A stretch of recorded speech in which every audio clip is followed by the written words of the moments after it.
Welcome everybody to the Get Bit Podcast, the podcast for nerds, for blurs. If you have a fandom, you are most certainly welcome here. I'm your host, the Most Black Spartan. Of course, the man to my left, your right, show guy Joe. Tuesdays in Genosha. Yeah, we're gonna talk about that. How you doing, I'm Joe? not above making fun of this, not in the very least.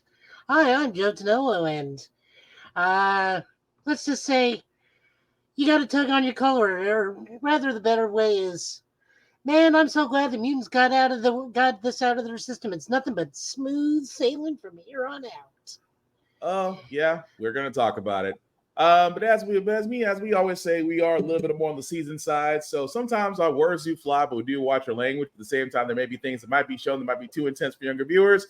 So viewer discretion is advised. So we have a crap ton of news and trailers. Because apparently Tuesday and Friday, Cinemacon had released a ton of news. We had gotten a lot of things with Destiny and things and X-Men and Fallout, and let's just say it's a lot. So we will try our best to get through it. Because again, we don't want a movie thing. Yeah, it's like we don't want to. I thought it was like a cinnamon bun thing. No, so it's movies and television shows for CinemaCon, but we don't want to keep you guys here all night. So let's just go into it. Let's go with the easiest thing, because me and Joe are both wrestling fans. Of course, we, along with others, we're on the Shadowverse podcast talking about WrestleMania 40, which again has now it's been a week since then. But really quickly, Joe, just to summarize it, was WrestleMania 40 exactly what we hoped it would be, or did Triple H hit the nail on the head, or are we missing a certain person we shouldn't name ever again? It's in my top 3 for WrestleManias. Probably sitting on the bottom between WrestleMania 3 and 17. Okay. Fair. Also for me, I thought it was great for the first Triple H era, if you will. Run PLE. I thought it was great. It had a lot of wonderful things going forward, especially with the Jade Cargill, Naomi, and Bianca Belair side. Cody Rhodes winning the WWE Undisputed title was probably the best way it could go about it. And, the whole thing with Drew McIntyre, CM Punk, and led to Damian Priest becoming the World Heavyweight Champion. Also great things. What I did want to point out very quickly about this was the fact that they're no longer calling it sports entertainment. I think they're actually calling it back professional wrestling. And again, it's a great thing because this is going back into the person that shall not be named, because they're trying to remove every bit of existence from this guy, and rightly so because of what he did. But the beauty part about the whole thing is just that it is getting back to be where it's entertainment. Folks who have left wrestling are now coming back to it. It's just a wonderful time to be a wrestling fan again if you ever want to jump back in the pool. But what are you gonna say, Joe? I think Cody gave it the moniker the Renaissance era. Yeah, I can see that. It is a Renaissance era of so many ways. So I can entering a Renaissance era. If it sustains it or not is something entirely different. So, Yeah, well, let's just put it this way. We're not having the PTSD flashbacks that Tony Schiavone are having right now. Yeah, Tony Khan, Tony Khan may have made an egregious error trying to explain some stuff. But again, we live and learn as promoters. So Tony Khan, let's just say we hope this is a lesson that you will learn from. I don't think that's the Tony Khan move. I think this was the Young Bucks doing. Oh no, they said it was all. They said it was all through by Khan. Yeah, but I guarantee you that it was the Young Bucks that pushed Khan to do it. But either way, I'm sitting there. I barely saw anything. I just keep seeing all these clips of Tony Schiavone, and then the sudden flashbacks to him in WCW towards the end. It's almost the exact same pose. Yeah, it's almost as if Bischoff is yelling. It's like Bischoff or Russo is yelling in his ear all over again. But just overall, guys, if you really wanted to catch our whole entire opinions on WrestleMania 40, definitely check out the Shadowverse podcast. I believe it's up and running, because that way you'll be able to see the entire 3 hours that we spoke about it. But just want to give our short stints. And also, I apologize. I introduced my co-pilot, Chad. Yee! holding a Squirtle. Okay, well, that's why we didn't introduce him. I was like, well, he's holding a Squirrel. Plus, he was quiet. So Sir, how are you? Because I didn't even mention you, and I apologize. Happy and tired. Oh, yes. And ready to go full box my best friend in Fortnite. I agree with 2 or 3 of the things he said. What the hell's a Fortnite? Fortnite? You never heard of Fortnite? I mean, I do when it's said by Abraham Lincoln. Oh, wow. Fortnite. Yeah, Fortnite is the thing that we said that we're all microtransactions go to die. And isn't that just a multimedia platform at this point? Pretty much it is, but there is no game. It's just a platform. Yeah, but the kids love it. What do you say, Chad? They raised the prices by $1. Yes, $1. But speaking of games, guys. Hey, Lanny, multitasking. Hey, we understand. We understand everybody. Life is life, and ladies, so we understand. But speaking of games, guys, Destiny 2, The Final Shape, did release a trailer and also some news where, again, if you're like me, it's gonna make you want to play all over again. But first, here's a trailer.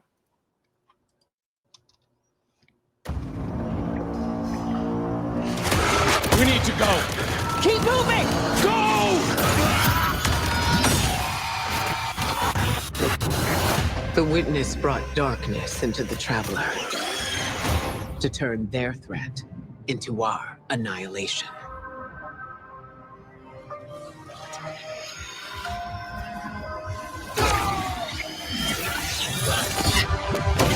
Something's changed in the Guardian. New power. I can feel it.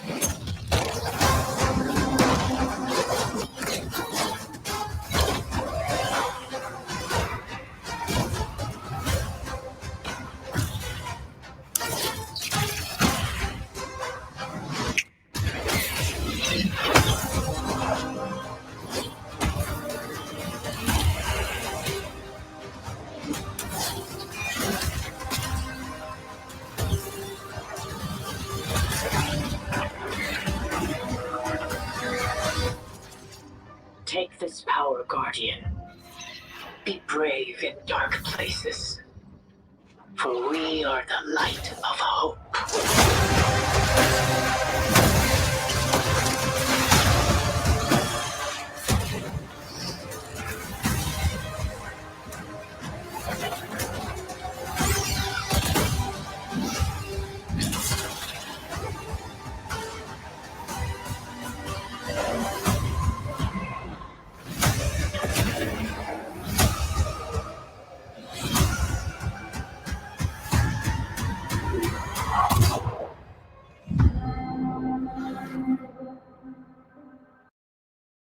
All right, guys. Now that was the trailer for Destiny 2: The Final Shape. As you see, will come out June the 4th.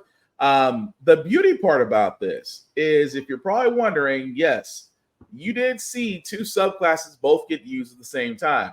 With that being said, the reason why, and it's been a thing, especially as me playing as a hunter and a Titan on Destiny that I really wanted for a long time, was the ability to use 2 subclasses at the same time, whether you're using Arc, Solar, Void, or Strand. And now, because of a subclass called, I think it's Prismatic or Prigma, you can actually do it. And in this short 2 minutes, because it's a 21-minute explanation, but I just want to listen to the first 3 minutes of what the developer says.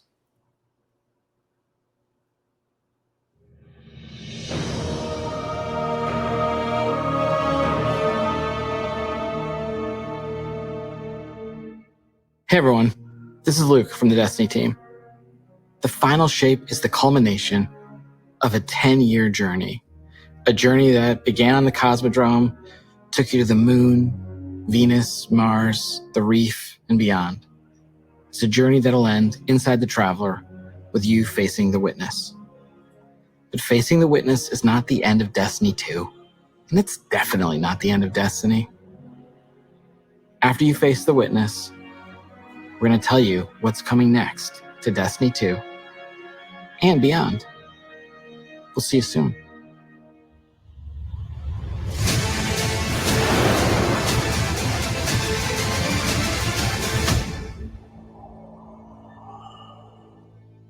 The Final Shape has been an amazing project to work on. The amount of creativity, the amount of design work, the amount of all these elements coming together has been inspirational. I was like, are you guys seeing this? Are you guys seeing this? It looks awesome. I think that we're going to have a pretty big impact, and it's going to shake things up a lot. And we just wanted to give you a glimpse of what we're working on.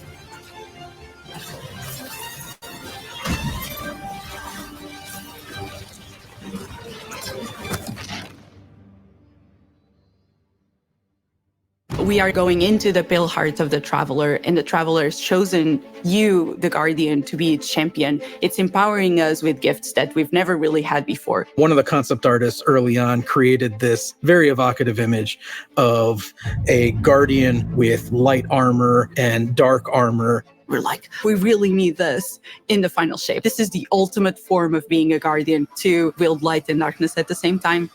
We built Prismatic exactly to be that.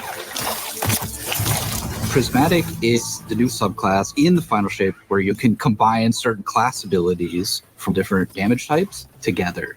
Getting light and dark and mastering it. No one's done that before. Like the Witness is manipulating the energies like this, but the Witness is not a master of light and dark. You are. The Guardian is. Players are. In Prismatic, underneath your super bar, there's a light meter and a dark meter. As you deal damage with either light damage or dark damage, it fills the respective sides of the meter. Once both sides are full, you get this new level of power that we're calling Transcendence. I love Transcendence because you do these cool motions. For Warlocks, we have this cool like mystic pose. Hunters are going to do this cool like The Titan one where you just go. While you're Transcendent, you get a new, unique grenade that combines both light and dark together. The Hunters get this fire and ice combo. Titans, Strand, and Arc. For the Warlock, Stasis and Void together. You have a weapon damage bonus that stacks on top of other weapon damage bonuses. Your grenade and melee are both instantly refunded when you cast Transcendence, so you can loop them together, one after the other. That's really exciting. That is so good. We're kind of thinking about Prismatic as this advanced subclass where you have more build crafting options, more potential combinations, more fragments than you normally get, more fragment slots to socket them than you normally get. That is a lot of combinations. 2,300. No, I'm just kidding. If it really had that many combinations, I'm going to be stripping out. But no. Stopped it there. Just like I said, I want just a brief explanation of what the next subclass does. As you guys have seen, it does combine different subclasses together. The only downside that I hate about this is that you don't get to choose it. Like, they're already set ones for Titan, for the Warlock, and for Hunter. You just have to make do with the best that you can. Don't get me wrong. Is it not going to keep you from playing the final shape? No, it's not, because I'm still going to play it because I still want to find out what happens with the Witness inside the Traveler. So again, it's going to be fun. At the same time, I love the fact that they're finally, let's be honest, Bungie kind of has this, we listen to the fans, sometimes we don't listen to the fans, sometimes we do listen to the fans. They go back and forth. But the fact that you can now use two different subclasses, that's going to be fun as hell. But Joe, any thoughts on that? The only final shape I'll be playing is the one that involves sit-ups and push-ups. I wasn't expecting that. I wasn't expecting that at all. But again, it's going to be a fun time come June the 4th. But another trailer that did come out, though, Star Wars Outlaws. Joe, do you want to give your opinions on the trailer before or after?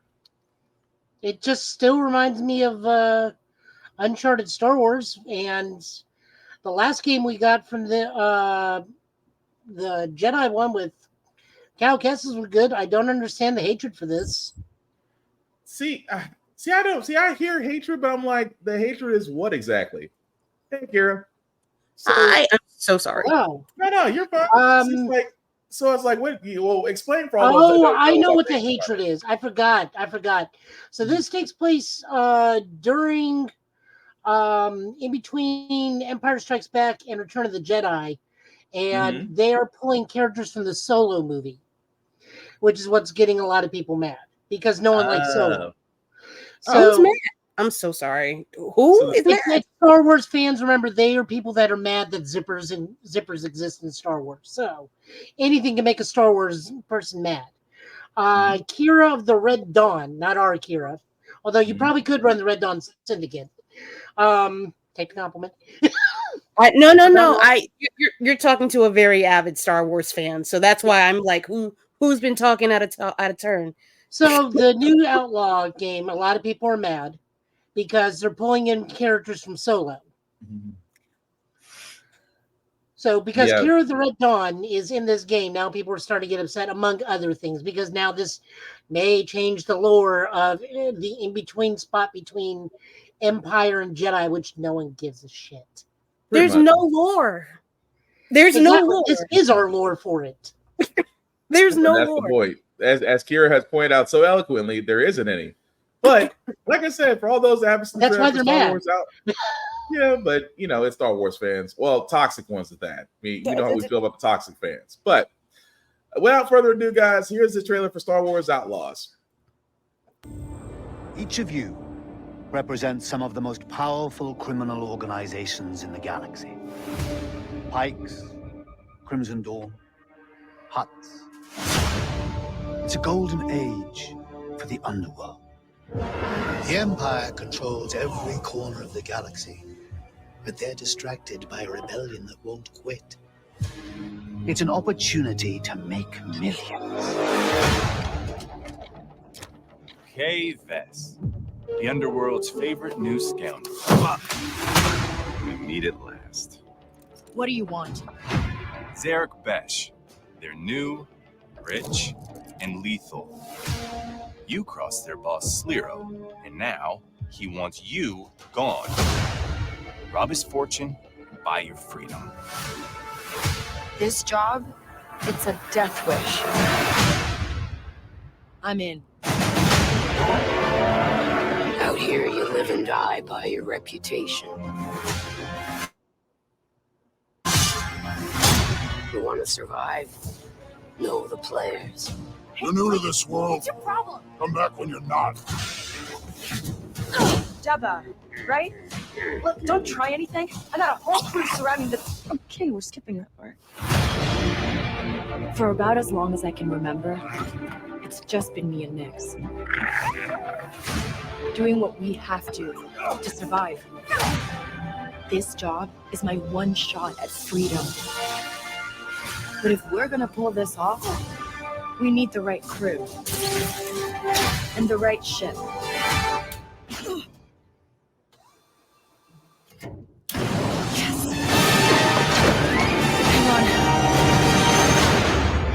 I hire you because you are one of the best hunters in the Outer Rim. She's more connected than you let on, Sliro. Bess is mixed up in something bigger. The Outer Rim is a dangerous place. Everyone is fighting for their piece of the galaxy. But all I want is to live free. So I'm gonna risk it all. Hold on, Nick!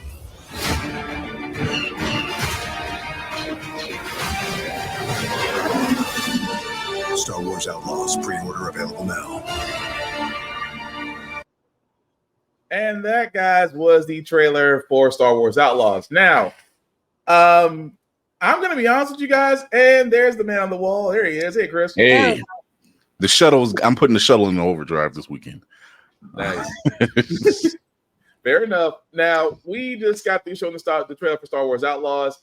Going around, I see no issue with it. I'm definitely going to be playing it. But But thoughts on this? Are we concerned that it's a story that doesn't involve Jedi, Sith, or strange archaic That devices? makes it even better. That honest to God makes it even better. Yeah. I mean, I'm not against it. I like the fact that it's going in a different direction. And Kira and Chris have heard me say this multiple times. Star Wars has the ability to actually give us different stories as long as they are thought out, well developed, and done the right way. I think Outlaws can do it. I mean, we're not going to get the Mandalorian game tier, but for now. Oh, you just found out. You just found out we're not getting the Mandalorian game. Why? Well, because people at Xbox don't like games. They don't like joy. They like money, not joy. They like money, not. Thank you, Kira. They like money, not joy. So sorry, you're not getting the Mandalorian game. Find the people who did this. They're the opposite of Warner Brothers. Hide in our walls.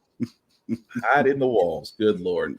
Well, there is one downside to Outlaws, guys, and I did kind of tell the Blurred's Eye View crew this, but I'm also going to say it here at Get Bit. Because for some odd reason, live service is going to become a thing. The reason why I point this out, because in order for you to actually play Star Wars Outlaws, whether it's the data, whether it's the digital edition or the physical edition, it will require an online connection to install it. Again, Ubisoft, we thought you would have learned this by now, but they did sit there and say that yes, if you do plan to play Star Wars Outlaws, even with the physical copy, you still need an internet connection to install it, because they said it is to help avoid piracy. That is, I'm saying Isn't this the definition of irony? Yes, that they literally said, according to Ubisoft, in order to combat piracy and to keep the integrity of the system, they're saying that the internet connection is needed. Thank you, Lainey. That's The call is coming from inside the house. Somebody is setting these people up for this. There's no way. Hey, hold on. How do I put it? That's not how piracy works. Exactly. And again, I know we've all said it. Live service online connection validation is an asinine idea. It literally doesn't work. It turns players off. At the same time, as we've been saying, this is an attack on physical media. This is the attack. Like, they want to go to digital downloads so bad that they will do anything and everything to turn people off to it. And this is just one of them. Now, again, some people might see this as a minor inconvenience. I'm just saying right now, that's an experiment that's being done to see how other games from Ubisoft, and not just Ubisoft, it might be other game studios that might follow suit. Ubisoft is just the main one doing it right now. But again, I'm going to ask everybody, is this going to turn you away from the game, or are you just going to just grin and bear it and just deal with the online validation? I'll wait, and I'll wait like 6 to 8 months when they haven't lost their fucking mind. I'm so sorry. When they haven't lost their minds. No, you're good. No, I can't. He's looking at me. No, see, look, and there's the validation right there. Okay, no, but he knows not to repeat. He's fine. I'll find you. He knows not to repeat. Words. I'm going to wait like I did with Harry Potter, because they forced me to. I'll wait that amount of time, wait for the bugs and everything to get worked out, and see who's complaining about it, and get all the spoilers out the way, and see if it's really worth buying it. I'm not spending my money anymore. I refuse. Fair enough. What about you, Chris? They're gonna find out today. Mm-hmm. They're gonna find out today, because I'm team physical media, so I'm just like, look, I have nothing against online or digital. I don't, but to forsake one for the other is foolish. I agree. We've seen this formula before. It's a foolish formula. You will fail. It's almost like the definition of insanity. But Joe, what about you? I mean, if it's just for installation purposes, I don't see the problem. I guarantee you it's not for piracy. It's for something else they're clearly checking for. Oh, yeah. Piracy is like the least of their concerns, especially in a game ironically called Outlaw. I'm guessing this is like they're going to microtransaction something. I just don't know what. Or this is going to lead into this, and this is purely speculation on my part, this being a component for whatever EA wants, EA or Ubisoft doing their version of GTA Online with Star Wars Online. Oh, so they're gonna try to do a streamlined online service, but heavily secured. I mean, we're playing a game about essentially a giant robbery, and I hear that's all the rage in GTA. So yeah, fair enough. But I can see you 2 years down the road we're online, and all of a sudden we got to do a rob a Jedi temple. I mean, yeah, it would make an interesting story. But again, it's like, if it's just like you said, if it's a simple online install and it's not going to be more than that, it might not be bad. But if it does turn into, it has to validate, kind of like how Game Pass does. Like anytime you play a Game Pass game, it has to validate it first and does it every time. That's going to be annoying. But again, we will see. But again, I know, like I said, I'm trying to wait for other people, Tafari especially, because I want his opinions on a certain piece of news. Because I wanted to see what he said about a certain Waffle House that may be rumored. The Waffle House stage may be coming to Tekken 8. And again, they figured it out. It's rumored. Waffle House has not said anything. Street Fighter missed the train. But Waffle House has just throw this out there. Waffle House hasn't confirmed it, but Tekken 8 has been putting a lot of things in netcode for Waffle House. So until they say it, we're not saying it. But Safari might get his wish in Tekken 8. But Waffle House. I just want to get to where all the cutlery and the pots and pans are. That's where I want to get to. I just want to be able to throw a waffle at someone. You want to be able to throw a waffle? I just want to be able to throw a waffle at That is the most lowest form of disrespect in a fighting game, to throw a waffle at somebody. And then grab the waffle and just continuously slap. No, it's not. We know what the lowest form of disrespect in a fighting game is. And then burn the waffle, and then have the burnt waffle on their face. Wait. You go from attacking the waffle to a fatality? Mm-hmm. The fatality is you somehow find a stove, cook it up for 10 hours, take it off, shove it down the person's throat, grab another waffle, do the same thing 3 more times, and then Mickey Mouse just is the gritty. So is it weird that this is Tekken and not Mortal Kombat? I'm trying to figure out where Mickey Mouse and the Gritty came in this one. I'm gonna start watching your watch list, dude. Your watch list is gonna have to get heavily inspected. But I know both the terms. It was just like one's a dance, one's a mouse. But I'm trying to correlate the two. How did we get to that part? Right. Anyway, PlayStation games coming to April really quickly, guys. As you can see there, Oddballers, Dave the Diver, Animal Well, The Crew 2, Contractors, Construction Simulator, if you're into that, and the Tales of Zao will all be coming to PlayStation Plus pretty soon. Classics, by the way, which will be eventually in the library: Alone in the Dark, New Nightmare, Star Wars, Rebel Assault 2, The Hidden Empire, and Medieval will also be coming to the PlayStation libraries in the month of April. So definitely great things there. So Chris, I'm going to bring this one up to you for the next thing, because Joe found this and I never thought I would hear 2 words put in the Netflix universe, because they have been kind of digging in the crates for older animes. What if I sat there and told you that Netflix is about to do a City Hunter?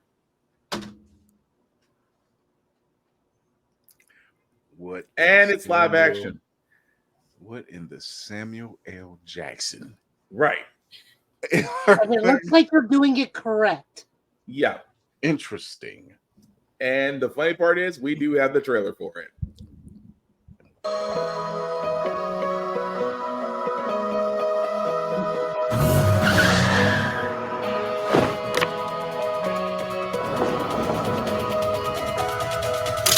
Omatase.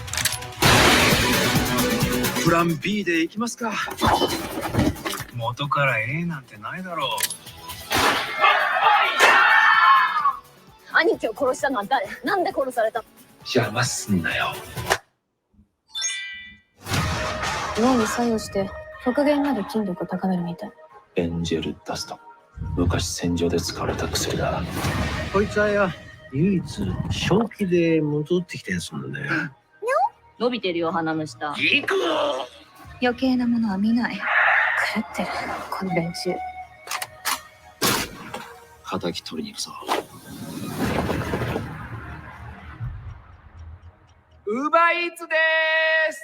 ヤンニョムチキン頼まれた方。じゃあキャンセルしときますね。フ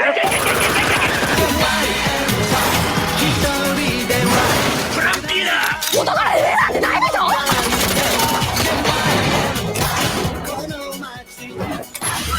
新宿の種のこと、サイバです。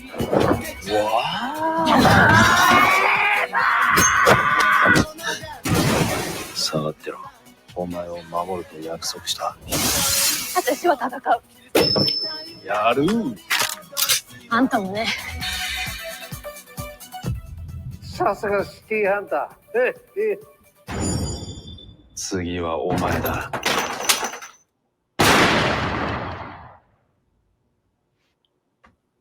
So that was the trailer for City Hunter. As you can see, will be coming to Netflix April 25th. I was trying to explain to Chad here during the trailer. City Hunter is older than you, so you're not gonna know about it. It's older than me. it's very well aged, but I know for me, for Chris, for Joe, I'm watching it. But what did you guys think? I'm intrigued. Yeah, I'm intrigued. And they're going right now. They're using overseas. They're doing it from overseas action, so Korean action, which is a high mark anyway. Yeah. Oh, I'm digging it just because, like Joe said, they are sticking very much to it. And the fact that I'm just curious. The only thing I didn't look up was how many episodes it's getting. I know that with a lot of these live action adaptations, the number has either been 8 or 10. So I am not sure how many episodes it's going to get, but I'm intrigued. I'm down with it. Kira, I know you've never seen City Hunter before, so I'm currently looking it up just to see. Oh no, that's not it. Trying to see what it's You can kind find of them about. on Tubi. Huh? Say You again, can find Joe? the chunk of it either on Tubi or anime Retro Crush. I'm just trying to get a description. It's so all right. So I got The Adventures of Ryo Saiba. Saiba, really? Yes. A gun for hire living in the Tokyo metropolis who will take on any dangerous job as long as it involves beautiful women. Okay. All right. Okay. I'll watch it. It's the most 80s accurate looking thing I've seen in a long time. Yes. Okay. That Fair is enough. exactly what this is. Yes. It really is. So, I mean, it's like I said, I'm looking forward to come April. But I was trying to hold off on the therapy session, but and here we might as well talk about it just because it happened. Episode 5. So how about the Tuesdays? I mean, for all those who don't know, and again, I stress this very heavily because for X-Men 97, there is no way for us to not give impressions about it, especially at this most recent episode. It must be talked about. So I will say this for the next possible 5 or so minutes. If you have not seen, which I find heavily odd in this world that we live in, with all the technological advances out there, that you could watch this show. I have to give the disclaimer. If you haven't seen episode 5 of X-Men 97, please mute us. Don't go nowhere, but just mute us for a while. We'll let you know when it's safe to come out because we don't want you to go. But again, if you haven't watched it, then shame on your house. But I'm gonna start with Kira first because she immediately brought out the Don Julio. How do we feel about episode 5, Kira? Hey, yo, I never chose violence on myself by accident so hard in my whole life. I didn't know. I started enjoying. I thought it was just gonna be a cheerful little romp. The description was very deceptive. I feel wronged. I don't like crying in New York City. It's now a sign of weakness if you have done it more than once in a month. And they got me. They got me in the morning, so I tightened up by the time I had to leave. But yeah, great great writing. Great writing. It's okay. Chris, what about you? Why'd I do them like that? Why'd I do them like Dang, that? everybody hit the bottle. All right, so let's start this off with a bang. Hold up. Let's start this off with a bang. No. Great writing. Yep. Damn good writing. 2, Gambit for me was never. I never hated the character or anything for that nature. But it was somebody I never was looking for, just because the way they play him. I know he can be a beast. 2, 3. I take that back. 3. Anytime somebody can take 5 to 6 Sentinels out by themselves, right? Turn around and take off the big bastard. My guy, you all right in my book. But damn, if going out and your shield was a person, if you're gonna go, whew. But yeah, and Scott, give them all the smoke they looking for, and what they not looking for, because I am one of them. What Kira knows, I am one of them ones where I'm pro mutie. I'm a mutant in my blood, through and through. I do not like them consistently taking their paradise away from them. It gets on my No. nerves. Don't spoil things for them. They're young. They need to learn. We've been learned.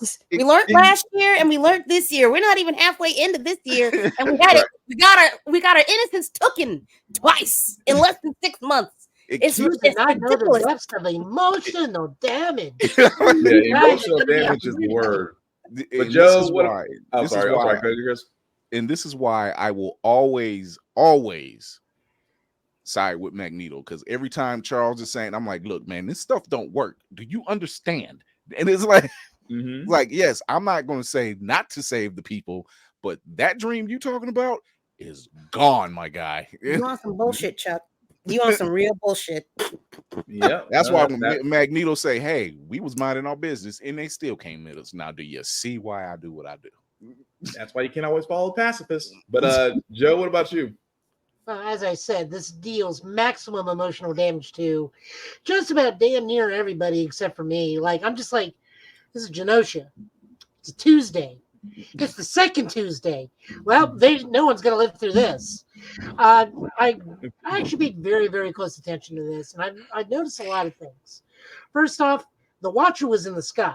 Yeah. That is the MCU Watcher, which means that rumor that season 3 may actually have Storm in What If be true.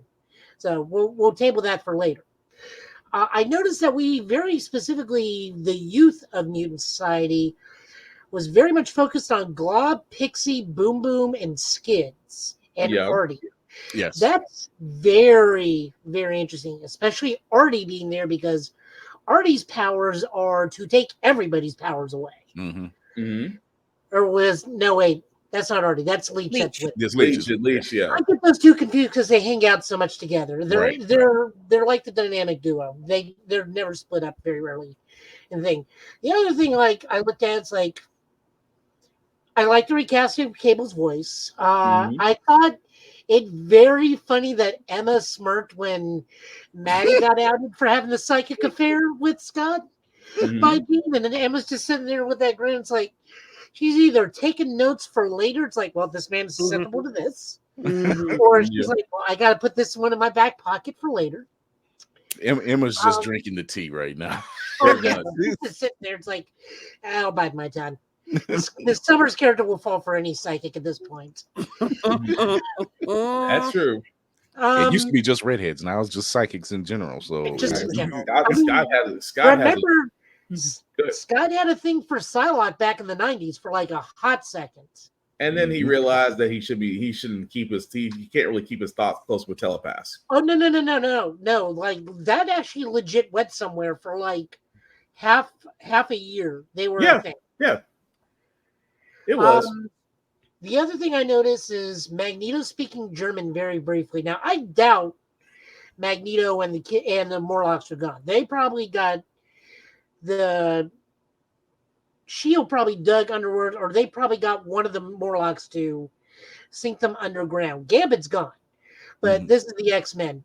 I can't tell you how many X-Men characters have been murdered or died or sacrificed in front of you, and they're back later on. So that's its whole thing, honestly. And the writer who got fired, or the showrunner that got fired because he publicized his OnlyFans account. That is untrue. Yeah, actually, he actually deleted it when he got the job. Yeah, so it was one of those they found out about it scenarios. So it's got to be something else, because it's they knew about it. They knew about it, but he deleted it because it was up and out. He wasn't hiding anything from anybody. Yeah, I think somebody said that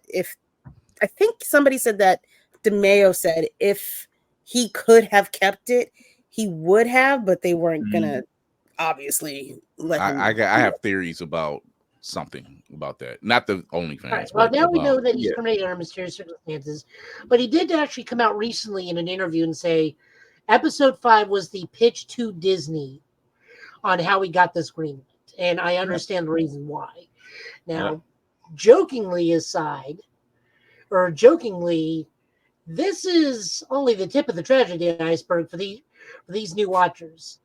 This is like from Family Guy, where they make the joke of it like it's all smooth sailing from here. Well, those last 3 episodes in this count are called Zero Tolerance. Please go to your local comic book store and go look at what Zero Tolerance does to these poor people. Jesus Christ. Christ. It is unkind. So I got mess, but it's unkind. Yeah, so I gotta ask Chad. So you've seen episode 5. I liked it. You liked it? Yes. What did you like about episode 5? And again, I guess I have to start watching. I have to go back and look at your watch list. No. What do you? Okay, come on, Mike's yours. What do you like? It was a good episode. I don't remember that much about it though. What do you remember? What was good about it? Yeah. What was that? Nightcrawler. What? Nightcrawler. Are you trying to imitate Nightcrawler? Yes. Well, Nightcrawler is German. You have to extenuate. You have to sprechen the Deutsch in order to get the right. If you're going to be German, you have to speak German. No. Now we've all been through this. We had this discussion. To be Nightcrawler, your mother must be your father, must be your mother.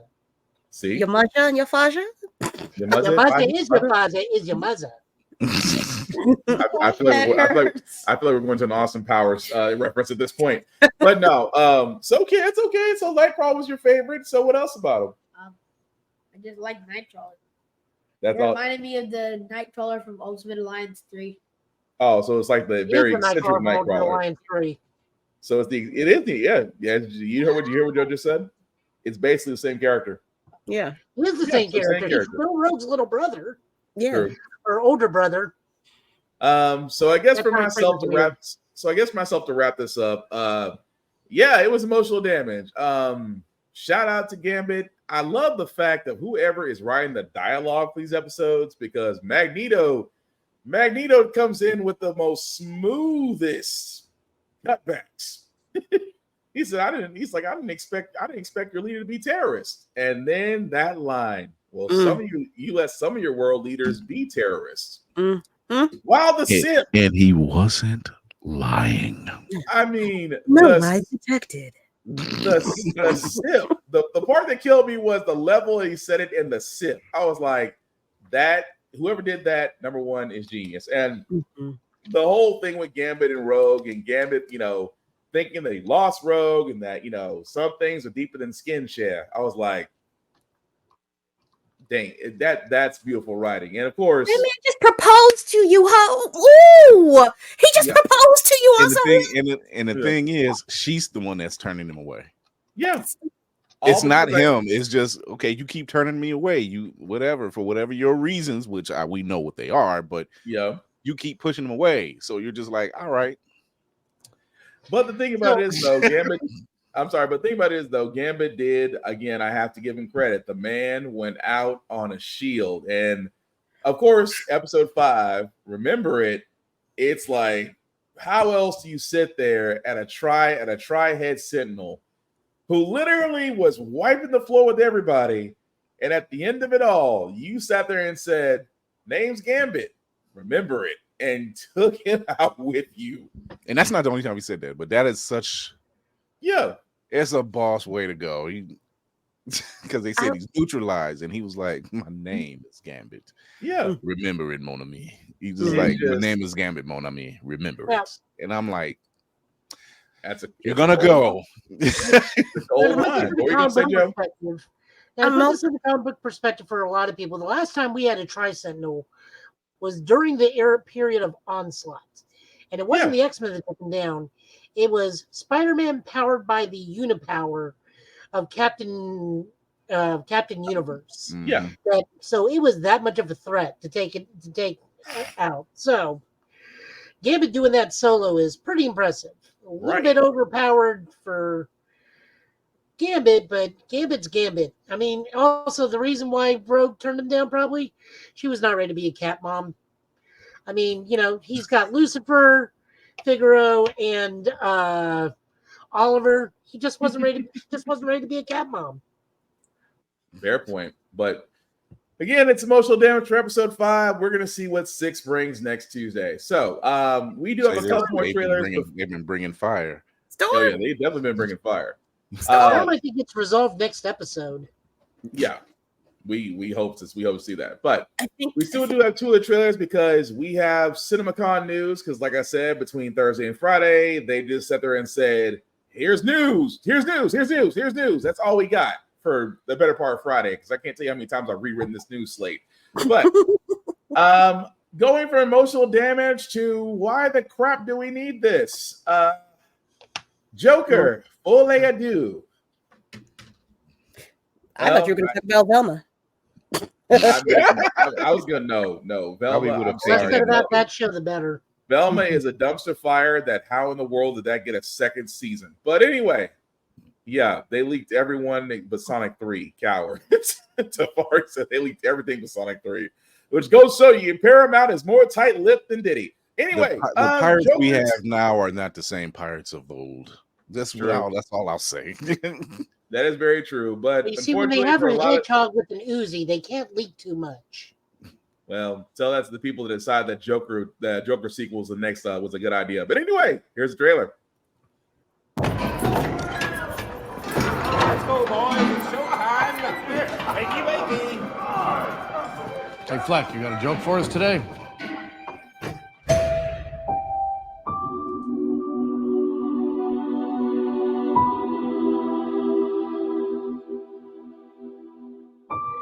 We use music to make us whole,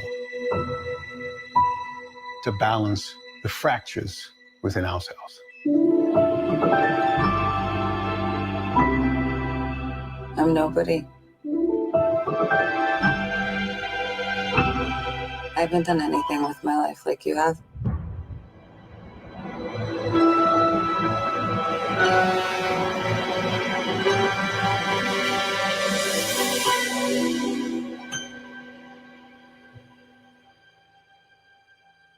Let's get out of here.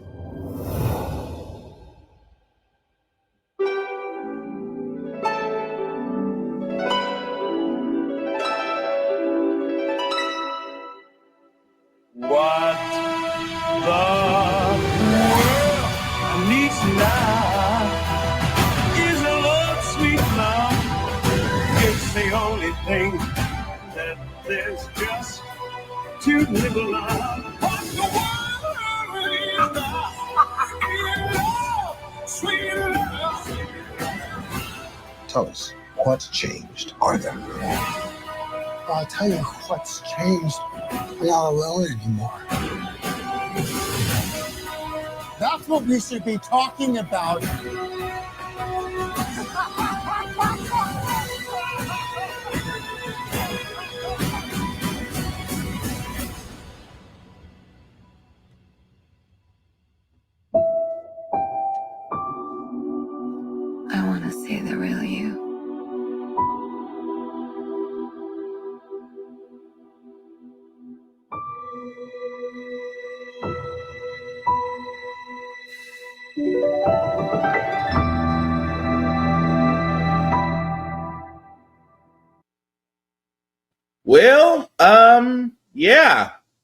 That was Joker Folie à Deux, which will come out October 4th of this year. I take it by looking at everybody's faces, we're all just running to go see it. So this is Sucker Punch without the robots, right? Say what? So this is Sucker Punch, but without the robots, right? Ding ding. I'm still gonna go see it. Yeah, it's our job as because we're not just podcasters. It's our job as reviewers. Yeah, to take in whatever. This is true. We don't like it, but we can't we don't like our first review or our first interpretations of things that's being brought to us. That's just what it is. True. We didn't ask for this, nor was it necessary. In my opinion, it wasn't necessary. Right. Especially the route that Warner Brothers had been going on for the past couple of years. With the exception of the Batman, and I don't think they really knew what they wanted to do. Will this be a visual masterpiece? I'll give it that. Yeah, I'll give it that. I'll definitely give it that. Will it make sense to us? We don't know. We have till October. We don't know what's going to happen. They may even give us a better trailer. Who knows? But to put it in plainly, if you're setting this thing real world time, right? How does that look? It has nothing to do with Robert Pattinson's Batman. It has nothing to do with what Jim Gunn is doing with his version. This is as he put it, Elseworlds. It's a different thing. It's a different beast. The Batman mythos may not even come into play. And it should, nor should it. This should be it right here. You don't need to go on. You really didn't need to go after the first one. Yeah. So, but once again, we just have. I'm wondering what movie they're going to be spoofing on this one, because we all know that the original Joker was very much close to the Kings of Comedy movie. Excuse me. It seems like they're harkening back to that a little bit in this trailer, as well as I'm noticing some of the costumes are from Dark Knight Returns. Or in the Dark Knight Returns, because he's got the pure white suit, which he dies in that suit in that book. I don't think he's going to die in this one because they're really hoping this makes $1 billion like the first one, so we can get a third one. Yeah, although he did. Which eventually, I guarantee you have some form of Batman, or if it were me, the Gray Ghost. But that's just me. I mean, he did die. He did die in the white suit and in Joker White Knight, so I could see that, but. Like Chris said, I know nobody asked for this. That being said, could it still be a watchable movie? Yes, it could be. Lady Gaga, as I've said on other podcasts, she's a great singer. She actually can act. She actually got a lot of great acting. I mean, look at House of Gucci. She killed that role. So, can I see her playing a Harley Quinn? Yes. Is it different than the initial origin stories that we do know of Harley Quinn and Joker? Yes. I have thoughts on that, actually. Go for it. I don't think it is that far away. I've watched this trailer like 3 times now. The scene where she's drawing the lipstick on the glass. Why is there glass between them? What other what situations are there where there's glass between an inmate and another person? Right. She's on the other side because I think at that point she's the psychologist. I think they're going to tell the story of Joker breaking her down, so she's on the other side of the glass, and that's when they meet and they actually start to really break out of Arkham. So I do think that this is actually going to be her origin story. So the trailer is more of a switch and bait type of thing. Yeah. If you're not paying attention, which is I think that's why they're getting people pissed off. Different scenes put out of order to make you think one thing. Like him walking past the room and seeing her amongst the other patients doing whatever it is that they're doing, and then ending with that last. I can see that. I can see them telling it the other way around, like because the trailer is going to just show it out of order. I can see that. I got a crazier idea. What if Harley Quinn is an imagination figure in Joker's head? They wouldn't. I do don't. that fool. They Yeah, wouldn't pull that's that trick. Yeah, twice. they already did that. Yeah, I don't think they do it twice. I think what it might be is maybe more of her influence on his mind. Yeah. Than anything else. I don't think she's a figment of his imagination.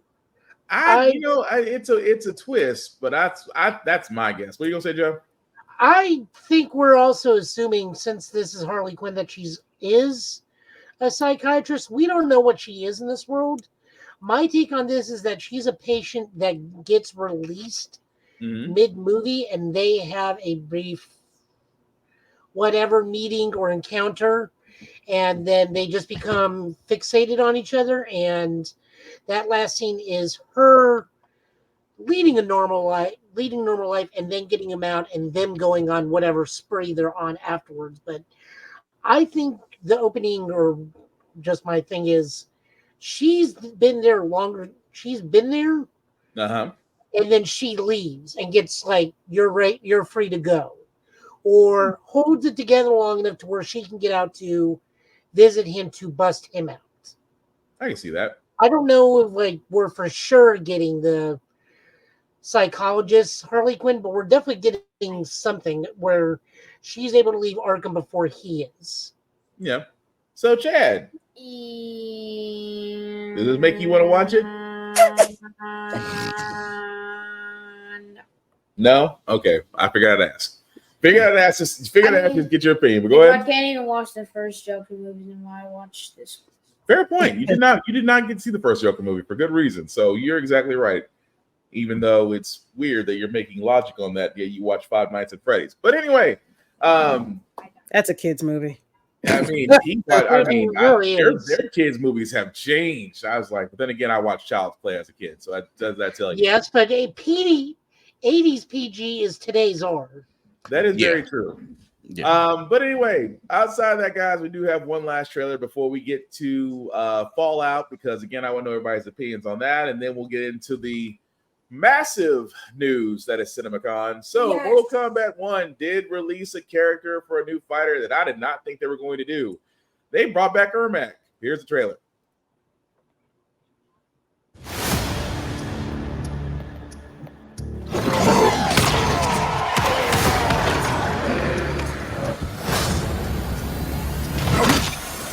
You have shamed the souls of your ancestors. Which of my ungrateful kin are within you?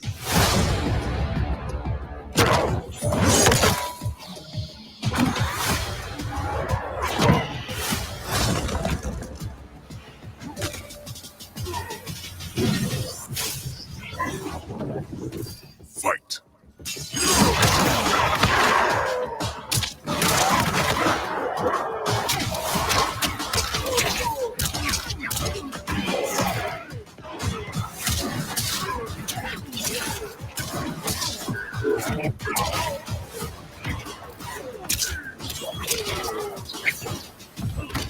You might be many, but I am the one.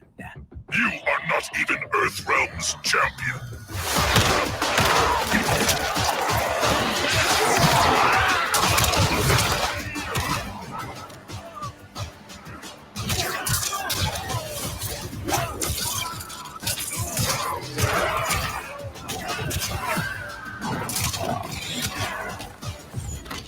You've changed since we first met. We believe for the better.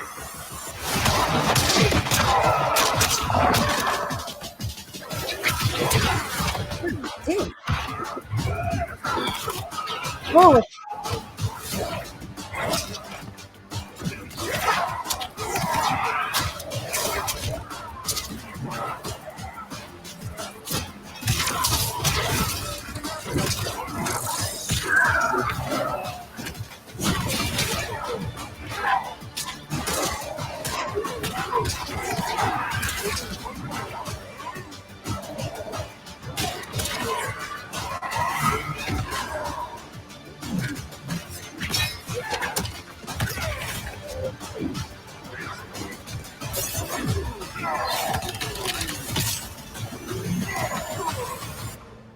Finish him.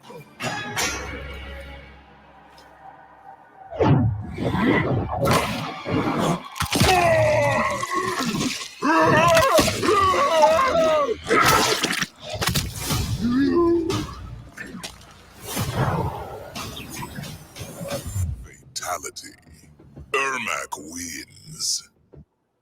Makes me want to play the game even more. What? Absolutely not. Well, as you can see, guys, that was the trailer for Ermac for Mortal Kombat 1. He will be available 4 days from now if you have the premium edition of Combat Pack. What do you mean you want to play with him? Absolutely. No. I want to play with Ermac. You know what? I want to play Mortal Kombat 1. I played Mortal Kombat 11. I am so going to have to rewatch. Go ahead and go back to your I watch also history. played Gears of War with my dad. Well, I know you played Gears of War, but anyway, so Well, then Ermac, play it. what do you think, Kira? He might as well play it. I mean, at If this that's point, the case. yeah, I mean, at this point, but Ermac is going to be available. I guess quick thoughts around the room. Ermac's not my favorite player, but I'm pretty sure he's a favorite of some. I'm still waiting for one if he ever does do it. But what you got, Joe? Oh no, he is one of my favorite.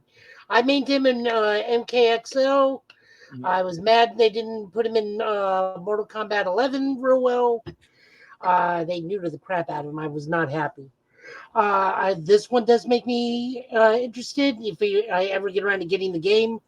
Also, I noticed that that gameplay video looked like a little bit faster than what MK1 usually is running at. So I'm unsure if that is just the gameplay trailer itself or if they actually sped up the game a little bit because, they're always making changes. That's probably more than the gameplay trailer than anything else. That's probably more a gameplay trailer because let's be honest, just like most commercials, it doesn't look good at the restaurant. It always looks good on television. I'm looking at you, Wendy's. Looking at you, Raisin Cane. Ugh. Raisin Cane. That's only the cane sauce. But Joe, Kira, I'm sorry, Chris, Kira, anything y'all want to add to that? Of course, he's a ninja. He's red. Of course, my son has said that he's already picked his favorite character, and I'm concerned. Anyway, speaking of Ermac and Omni-Man. Omni-Man. Okay, I can give you that. But Ermac, Omni-Man, Scorpion, and Sub-Zero. Wait. Before I move on to this, Scorpion or Sub-Zero? Are you Lin Kuei or you Shiara Ryu? They're both Lin Kuei, my guy. You're Lin Kuei? Yeah. You can leave now. Okay. No, sit on down, boy. Lin Kuei. No honor whatsoever until Kuai Liang takes over. Lin Kuei, this is a Shiaryu house. We are a house of the Fire Garden, sir. Anyway, we're a house that gets taken out by an air conditioner, pretty much. That being said, as my son destroys my hopes of passing on the mantle. Anyway, the last thing we got, guys, before we get to the Cinemacon news, like I said, it's lots. However, another show did come out 2 days early. I am talking about Fallout. If you have not seen it, again, we're not. I'm going to be honest about this because it's only been out for 2 days. It's 8 episodes. Life be lifing. But we're not going to go into details of it because, again, not everybody has had the chance to watch this. We don't want to be those people that spoil it for you. We will give our impression. We will give our impressions of it. But again, this is going to be a no spoilers on this. Now, a week from now, when I want to revisit this and really see what they did with the first season, open season. But for tonight, I'm just going to go around the room and ask everybody what they thought of Amazon's latest series. So I'll start with Kira first because Kira sent me a detailed, wonderful message on Instagram. So I'm going to start with her. I would like to preface this by saying by virgin eyes, ears, brain is me. I have not seen a YouTube video. I have not. I know Nuka-Cola when I see it, but that's because I go to Comic-Cons. Outside of that, I know literally nothing about this universe at all. I'm fully invested. I'm up to episode 4. I am invested in this. I was explaining when I first talked to Will about it, I was like, I like it, but I don't know why. And then like 30 seconds later, I realized this is Game of Thrones. This is Game of Thrones. Okay. Once I attached it, it's got too much lore. It's got different factions. It's not too much for me, but I'm saying like if you are invested, this is a lot to take in. You've got to be committed. Different factions. Everybody's kind of a bad guy.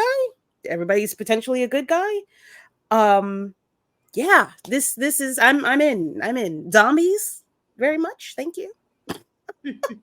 Captain, what about you? I like it a lot. I'm on episode 3. And I'm just like, oh, this is all types of fun. I'm all in for this one. Matter of fact, no, I think I'm done with 3. Okay. I just didn't get to 4 yet because I'm going to do this con this weekend. Yeah, I have no complaints. No. I'm thoroughly enjoying. I'm just like, Walter Goggins once again. That man's bang in up everything, job. but he's bang up job. Oscar or Emmy or a something. There's no reason this man. It's nauseating. It is. I was like, oh, you were only going to be a good guy for so long. I know that. Man, Joe, what about you? War never changes, and neither does my feelings on Fallout. This was enjoyable for about 2/3 of it. This power armor kid who's badly photoshopped, they need to do something with him a little bit quicker because Lucy and the Wanderer had my attention, and this guy just kind of like just screamed and cried most of the time to me. I really do want him to be better. I mean, he seems like he's going to be fun. The trailers kind of spoiled some things to me, but just like his story was not as good as the Wanderer and Lucy's story. Just based off the first episode. I've only been on episode 1, so that's where my feelings are right now, just on Maximus. I was definitely Maximus. I was in the same boat as you, Joe. I can assure you, things change. Okay, yeah, I've seen clips of stuff because my wife has watched the entire thing. But but really, this is like very badly photoshopped. Yeah, the Maximus, I was just like, this guy gets his ass kicked a lot, doesn't he? I know it'll change because he can't get his ass kicked every episode. I'm like, I will say this just because I am a Fallout fan since the original. I have played every Fallout game, although New Vegas and 76 are my favorites. And again, I'm on the opposite of the spectrum where Kira is. Kira has said she has never played Fallout, never played any of the games, never read any of the lore. And it's like I said in my IG post, if you're a Fallout fan, you're going to love it just because there is so many Easter eggs, so many things that once you do learn more about the lore, you'll go back and watch all the episodes and you'll start pointing out stuff. And of course, at the end, I love the direction it's going in that sets up the next season because Amazon has already greenlit a season 2. So if you make it to episode 8, I love what they're going with it. It's definitely some WTF moments because I said this before. If you've never played Fallout, there are a lot of WTF moments. So again, it's the same thing here, but I put Fallout in the same sense as The Boys, as Gen V. I put it in that frame just because it is such an interesting story, and I love what they've done with the characters. It makes you want to watch it. So again, if you have watched Fallout, guys, let us know in the comments what you think. Again, no spoilers. At some point, maybe a week or 2 weeks from now, we may come back to it and give our full thoughts on it and go into it and what we might think for season 2. But it sounds like from the round table, we all agree that Fallout is definitely worth watching. So if you have not yet, I'm sorry, go ahead, Joe. One thing, if you're a Fallout fan, you know that the Doctor's in there somewhere because every Fallout game has the TARDIS in it somewhere. So if you watch season 1, try to see if you can spot a TARDIS somewhere. Yeah, fair point. Every Fallout game has a Doctor Who reference in some way, shape, or form. Because the first 2 games, the TARDIS is actually there. I think the third game, a TARDIS is underneath the water. Yeah. Crested over. So because the guy, one of the Bethesda game directors, is a big Doctor Who fan. So just like in the video games, you'll also see it in the series. Because you just have to go. If you go back and see it, you'll see what Joe's talking about. Because it's all there's always just go to Google or go to YouTube and look Doctor Who moments in Fallout. Yeah. No, Say every single thing. I feel like I might have seen something. I feel like I might have seen something already, but I'll go back and watch it later. Yeah, I highly recommend it. Like I said, great series. So, with that being said, the last things that we have, guys, before we get to comic book pulls is Cinemacon. Why? Because Cinemacon did happen this week, and on Thursday, well, the floodgates opened, and my rewrites for this show went 5 or 6 times, as the others in the queue, as the others in here can tell you, that I was pretty much just saying F the news slate because news was coming out every 5 minutes. So, with that being said, we're going to start with the first one. Robert Downey Jr. has sat there and told everybody that if asked, keep in mind, he said if asked whether or not he would return to the MCU in the future. He says, quote unquote, happily, it's too integral a part of my DNA. That role chose me. And look, I always say never, ever bet against Kevin Feige. It is a losing bet. He is the house. He will always win. So, because I know a while back on Blurred's Eye View, we had this discussion that if Robert Downey Jr. did come back, how would that fit in the current MCU? I pose that same question now. I think I know how. Really? How, Chad?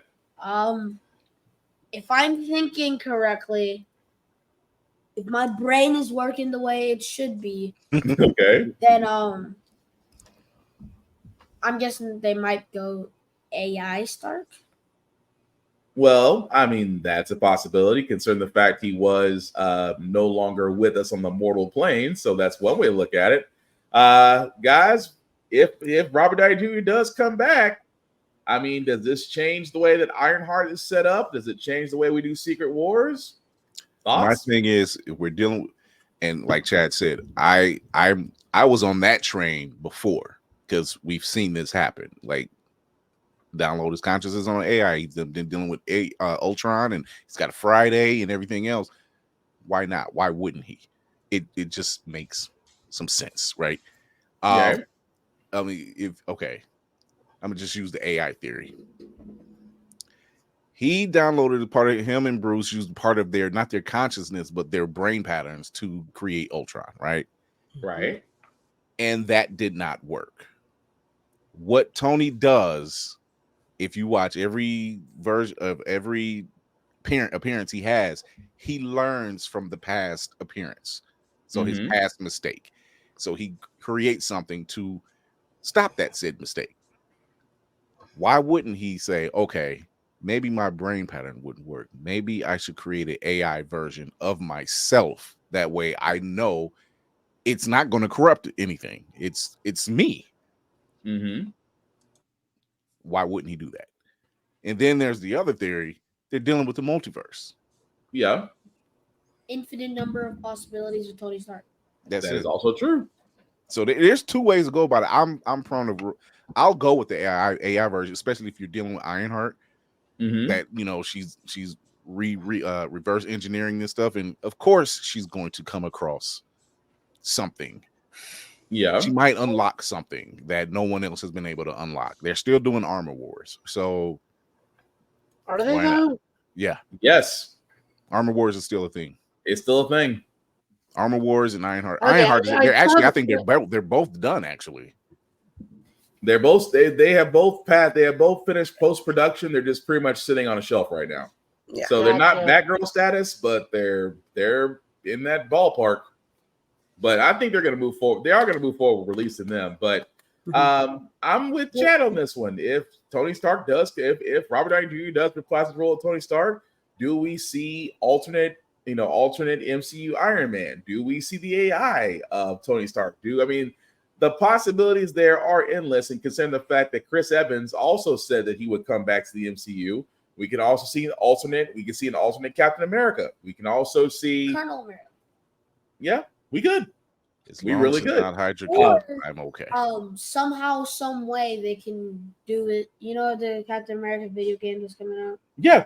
Maybe they could use that somehow. Well, that would be good. It would be good promotion for 1964. You're right. It would be good promotion. You could bring back a Cap story that is set in an alternate universe where, let's just say, the Red Skull's a little bit farther along. You could put him there. and they're also doing a Fantastic Four movie that's set in 1960s. So maybe they could do something like that. That's in the main MCU, so at that point, Steve's on ice. Yep. Technically, that is true. He would be on ice around the time of the Fantastic Four, so that is a fair point. But no, I mean, I'm not against it. Like I said, with all them coming back, you could do Secret Wars properly. You could really do a lot of different storylines, honestly. But I don't think anybody's disappointed that Robert Downey Jr. wants to come back. I don't think anybody's saying, because let's be honest, he is Iron Man. It's like Ryan Reynolds and Deadpool. You cannot see anybody else playing that role but him. Could we honestly see anybody else than Robert Downey Jr. playing Tony Stark? No, but my friend from school did say that somehow, some way, Chris Pratt would be able to play Iron Man. Chris Pratt playing Iron Man. I need you to find better friends, baby. Well, it's okay. It's okay. Some people just want to see the world burn. It's fine. Next birthday, he is not allowed to the McDonald's caboose. Right.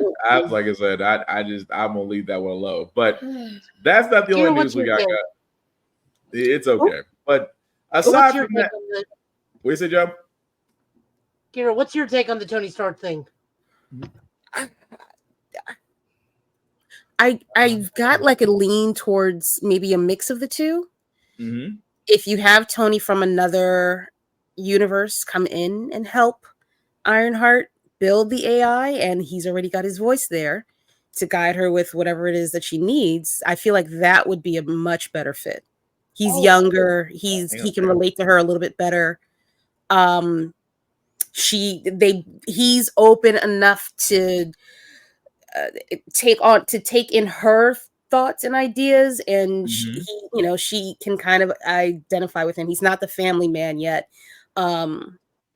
He can devote more of his time to her, and she helps him grow again into this different direction, so that when he goes back to whatever universe he's in, maybe he marries Pepper or whoever the hell it is, right. Or he does what he does in the comics and doesn't marry anybody really. That's but he. No, go ahead. That's my thought. It just a blend of the two. That seems a little bit more realistic. That way he can come in, dip, and sort of linger as a ghost voice, and then go about his business. He only has to put in one job, then somebody else can do the voiceover work, which is what they've been doing anyway. My version actually does deal with the end of the Marvels, as we do know that the X-Men in the universe are supposed to be the Fox animated version of the X-Men, I believe. We already see that their Miss Marvel is Photon, so there's no reason we can't get 90s Fox animated mullet Stark and just have Robert Downey Jr. in the long mullet as Iron Man. That would also salvage Sydney Sweeney's career as Julia Carpenter. Well, no, actually, is Sydney Sweeney? Yes. Sydney Sweeney's Julia Carpenter. So that would definitely salvage her thing. She would be in an actual MCU movie because they were the love interest in that old animated thing. That's also true. Plus, we can tie into the Mandarin and bring that around to Shang-Chi again. Yeah, so we can start pulling from the Fox universe or the X-Men universe. Yeah, but we need to do the Mandarin properly because Iron Man 3 did not. But he did do the Mandarin properly. He's the main villain in Shang-Chi. Yeah. And I'll take that over anything. The Mandarin, over Terrence Slattery. Okay, the Mandarin in Shang-Chi, I'll give that. But I'm talking about, you know what? You cannot do the comic book Mandarin because that leads too heavily into yellow fever Mandarin. Why not? Because it's just too touchy of a subject. It's too close. I'll answer with this, and I don't want to be rude about this. It's for the same reason we can't get M'Baku in his original gorilla costume. However,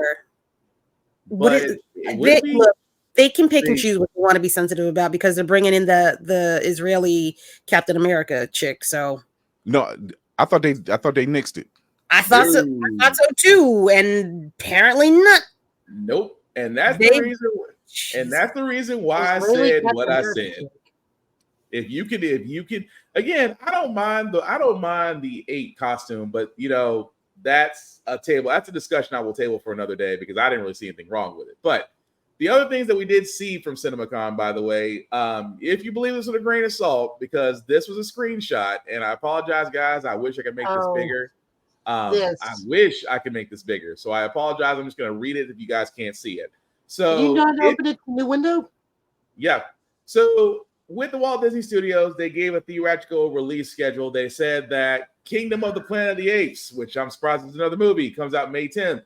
Disney's Young Woman in the Sea comes out May 31st. Kinds of Kindness, June 21st. Inside Out 2, June 16th. Deadpool Wolverine, July 16th. Alien Romulus, August 16th. A Real Pain, October 18th. Disney's Moana 2, November 27th. And Mufasa, The Lion King, comes out December 25th on Christmas Day. So, again, this is just a screenshot of what was seen at CinemaCon. You're pretty much taking this with a grain of salt. If we're looking at this as the actual thing, how do we feel about this? I have been and always will be here for Deadpool. That is the end of discussion. Thank you, Tafari. Thank you, Tafari. The speaker says, "Remember, we own everything." Remember, we own everything. Welcome to my TED Talk. I have nothing more. I mean, I'm with you on that one. I'm with you on that one, Cap. To me, it's Deadpool Wolverine. I mean, don't get me wrong. I'm pretty sure Inside Out 2 will be great. Kingdom of the Planet of the Apes. Oh, I forgot about that one. Yeah, sorry about that one. I do enjoy a good Pixar film. So there's that. Yeah. Alien Romulus, I'll give that a shot just because I love what they did with the trailer. Mufasa, The Lion King. Do not get me wrong. Do we need another Lion King movie? And do we really need to see the upcomings of Mufasa just because? Also, shout out to Nick. So, do you speak geek? You lucky SOB for getting to interview a legend. And you and Chris handled that pretty freaking well, by the way. I just want to shout you guys out and be extremely jealous of you, but well done. Interview. Because you're on the crew. It's not like it won't happen again. I know, but it's just the fact that he was just right there, and I'm just like he kept on going from Uncle Ruckus to Mufasa. That was he is a runaway train. Yes, he is. But again, I don't see why we're getting a Mufasa movie. Say what again, Joe? I don't see why we're getting a Mufasa movie. That doesn't scream to me exciting writing. I'd rather see the Scar movie. I want to see why he descended into madness and got exiled. That makes a good story. Yeah, not gonna lie, that makes a good story. Yeah. I mean, we want to see why Scar's ornery. I'll give him that. I mean, it's the same. It's the same with Little Mermaid. We want to see that Ursula going from good to bad. We haven't gotten that yet. But what was the reason? what was the reason? We needed that story. The one thing I'll say about Disney, I wish they would do, you have this whole area to where you can do the villain side of the story and make a movie out of it. That's just me. When they did Maleficent, when they did Cruella, I was just like, okay, Cruella's not bad. This just wasn't that high on the radar, but Maleficent, was great. And you told the story from a villain view, but again, we understand. Angelina, so she knows how to just exude queen. Well, I'm not gonna lie. Look at the chat. We got our Ryback bot. Yeah, that's you, sir. You're gonna have to boot him from your side. That's on you. But yeah, it's just crazy as far as villains movies. I'm like, those to me would be perfect if you could. But I'm not against it. Like I said, Inside Out, I think it's a great thing. It's a really focused on mental health, really movie. So I love that kind of thing. Yeah. And really, it's just I'm not mad about Disney, but like Tafari said it best, they pretty much put their release dates out there and said, we own all your entertainment. We could shut it off anytime we wanted to. Run your pockets. There's only 3 movies I want to go see. I honestly don't want to go see Kingdom of the Planet of the Apes. First of all, that y'all need to cut down the goddamn titles. How many times is this going to rescue napkins? This is one of them situations where I will stand on this hill and die on this hill. When you have a franchise, you do not want to wait past 5 years, really to drop the next one. Yeah, because the iron just has cooled now. You don't care anymore. No. Your attention has been drawn somewhere else. Very so when you much. say we have more story to tell, why didn't you drop this 3 years after that? Right now, here what it's well over. It's been 10 years, hasn't it? Yeah. At least it's literally city. It's a little over 10 years. You're right. Yeah. See, and this is the problem. Like Sin City.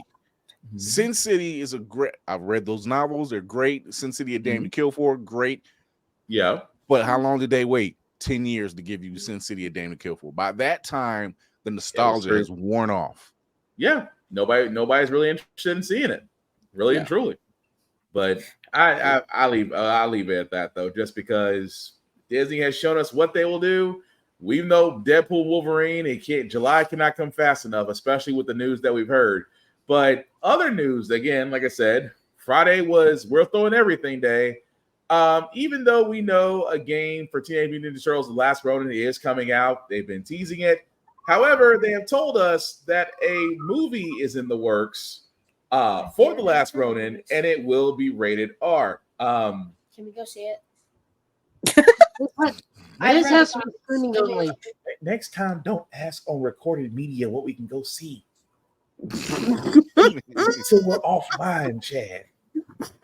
Right in the chat. He said, Have I touched you nothing? Mom, you didn't hear that. Your mom is listening, You sir. didn't hear that. Yeah, This has it's to too be late streaming now. only. I mean, he's got no 2 years. There's no way they could put this in One the year. theater because they will not make money in the theater. See, that's the thing. I was looking into this. They haven't said. Like, I was kind of seeing if it is going to be streaming, it's going to be on Paramount Plus, obviously. But they just said that it's in the works. It is going to be produced. But it is going to be R-rated, which, again, I love. It's going to remain in tune with the comic. But they didn't say. And I was checking. Trust me, I was checking yesterday and today to see if it really was going to go to the theaters or if it's going to go to streaming. It could go either or. But are we? Are we happy about this? Because I know you are. But again, sir, we're on recorded media. You can't say it. I'm reading that second paragraph, and there's one thing that gives me great pause, and it's Walter Hamada. Oh, yep, God. that he is a part of it. He is going to be a part of the production. And for all those that don't know, Walter Hamada is like the Claw of Warner Brothers. I am not enthused anymore. My whole face changed. This makes all the sense now. This makes complete because we said this in our chat. We said this in our chat when we got this news, and me and Mayhem said it. It was like, why aren't we getting? What version of this are we getting? Right? What iteration of the Turtles are we getting? Because the last live action version we got was with Stephen Amell and Megan Fox, and people were posting it and they were using that visual, and that's going to cause confusion. Because if that's not the iteration you're using, why aren't we getting a 2 to 3 movie build up to That's this? fair. Why are you skipping? Yep. To go to that end where it's going to cause too many problems. Because it's going to cause way too many problems. He's doing the same thing that he did with all of the DC comics. Yeah. They barely did any story building in that world. Well, I'll be as optimistic as I possibly can. I am hoping that Walter Hamada is just producer in name only. I hope that he has no fingerprints on this, albeit evidence and other things that has his name on it would say otherwise. But because The Last Ronin is such a great story, it is such a great comic, I am hoping, because we have a video game that's coming out, that I hope great care is taken with this, because whatever happens with this movie is definitely going to affect that game. And it can also prevent that game from actually being released if it's that bad, if it bombs. So I'm hoping, like I said before, he's only a name only. If he is, great. But Kira, I get it. You see his name, and immediately you're just like cringing. You're having flashbacks. It's like, oh no, it's Michael Bay all over again. I get it. I really do get it. And like Chris said, we don't know what iteration of the Turtles we're getting. I mean, we don't know if we're getting the 80s that we're used to. We're not sure if we're getting the more modern 2000s with TMNT. We're not sure if we're getting the Nickelodeon versions. We're not sure. What were you gonna say, Kara? I think it's going to be strictly the IDW origin story. Okay. I have to do my research. So I was reading about it today. I think it's going to be strictly the IDW story. I think it's going to be I'm trying to remember because there's like 18 origin stories now. I'm trying to remember which one is the right one. But IDW I think is a little bit more clear cut. I think they're going to have it be the reincarnation story. Yeah. So you have the two Foot Clan soldiers, the one that dies, and then they reincarnate with the son and the what is it? The father and the four sons reincarnate into Splinter and the Turtles. I think it's that version. That and they're going to go through those sets of comics. I don't think they're going to touch the movies. I don't think they're going to touch any of the Nickelodeon stuff.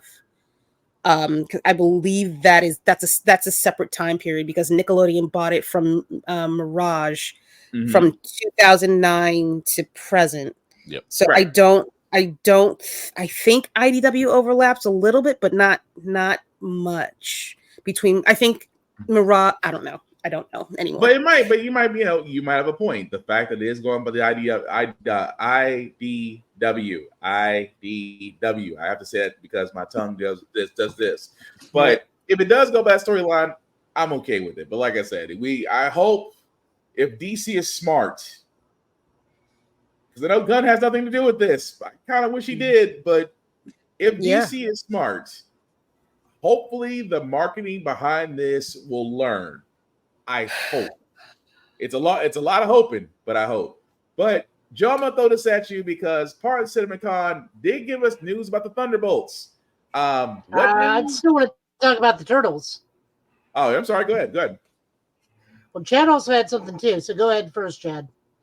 Oh, so if this movie does get the green light to go, I'm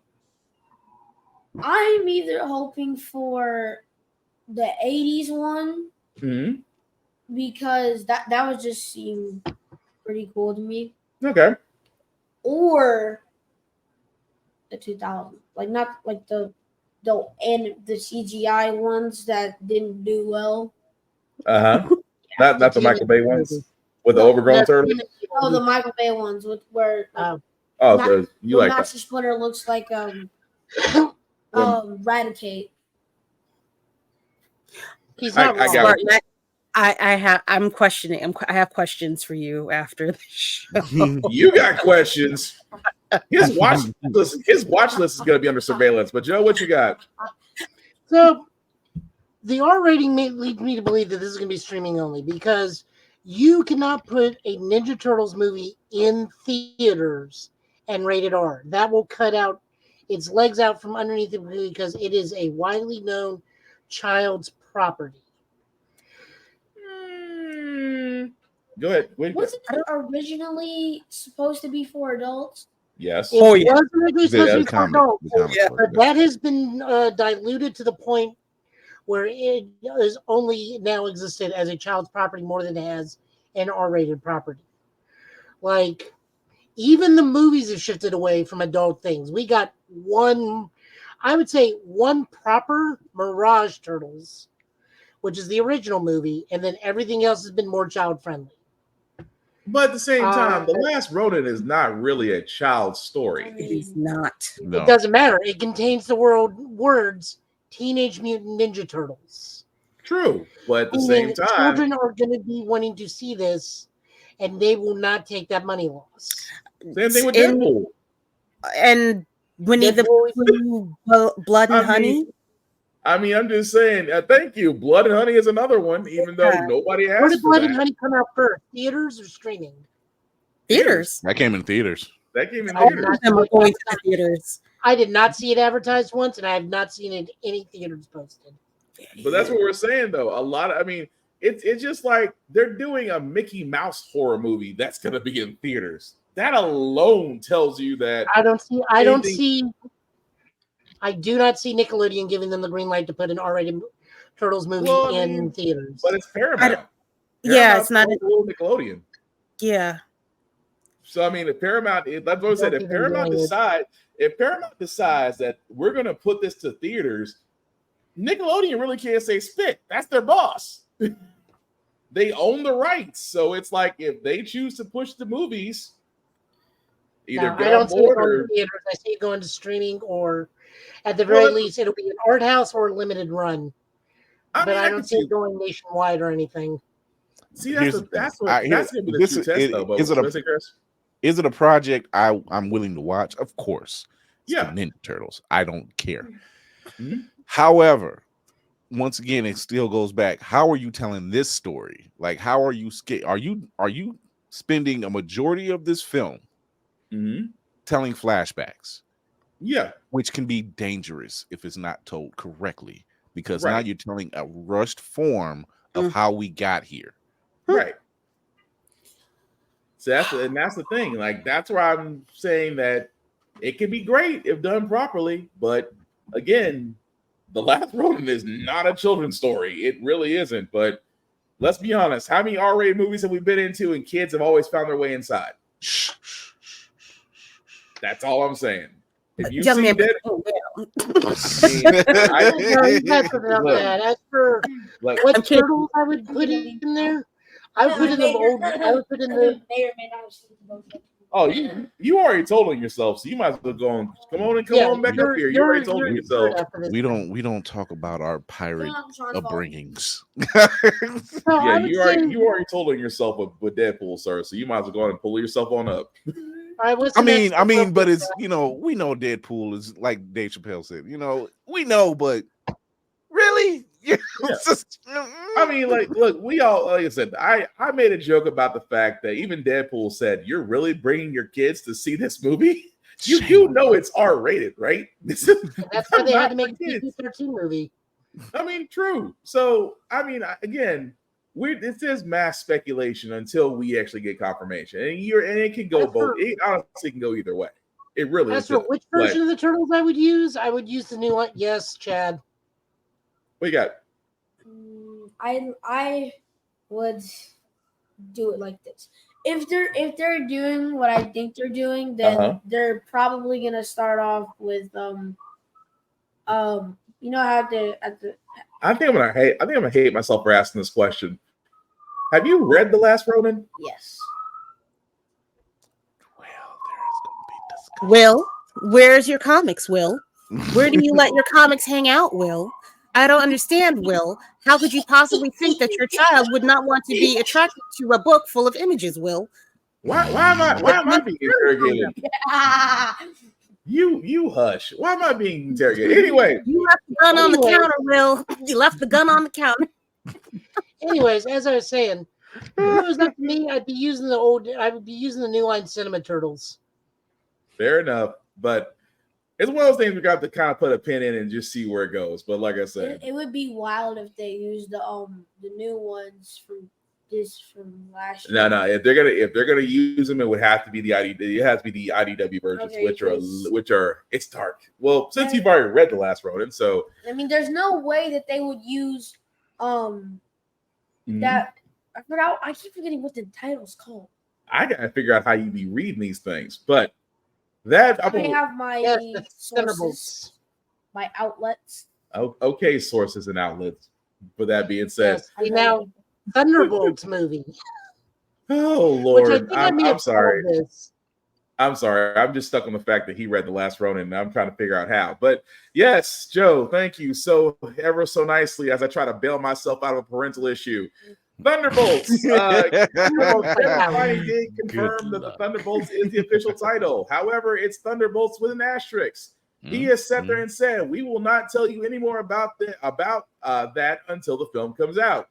So, Joe, you being the Thunderbolts fan here, how do we feel about this? I'm telling you, there are two teams in this. There's the team they're giving us, and then there's the actual Zemo Thunderbolts are going to make an appearance.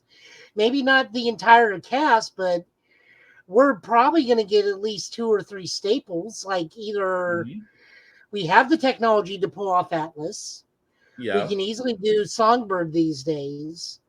And then we can probably do Mark V pretty easily, Beetle Mark II or Mark V pretty easily along with Zemo. But like this Thunderbolts thing, it's going to be the cast they give us, and then something's going to happen. I don't think they're going to kill him off, mind you. Like that cast has too much star power, but we're definitely getting something to where one team is the Thunderbolts, and then another team is also the Thunderbolts. Fair enough. Kira, Chris, you guys thoughts? Go ahead, Lady Mandalore. I got a theory. I don't know anything about the Thunderbolts. I'm not gonna hold you. I just all right. So quick rundown here. The Thunderbolts was when Onslaught killed the Avengers of Fantastic Four. Baron Zemo put into place of getting supervillains to masquerade as superheroes to gain the trust of the public in an attempt to take over the world. However, the team he assembled actually enjoyed being superheroes and have thus reformed. So the Thunderbolts have since then gone on to become either a government agency of government-sponsored superheroes that have either been led by Norman Osborn or Luke Cage.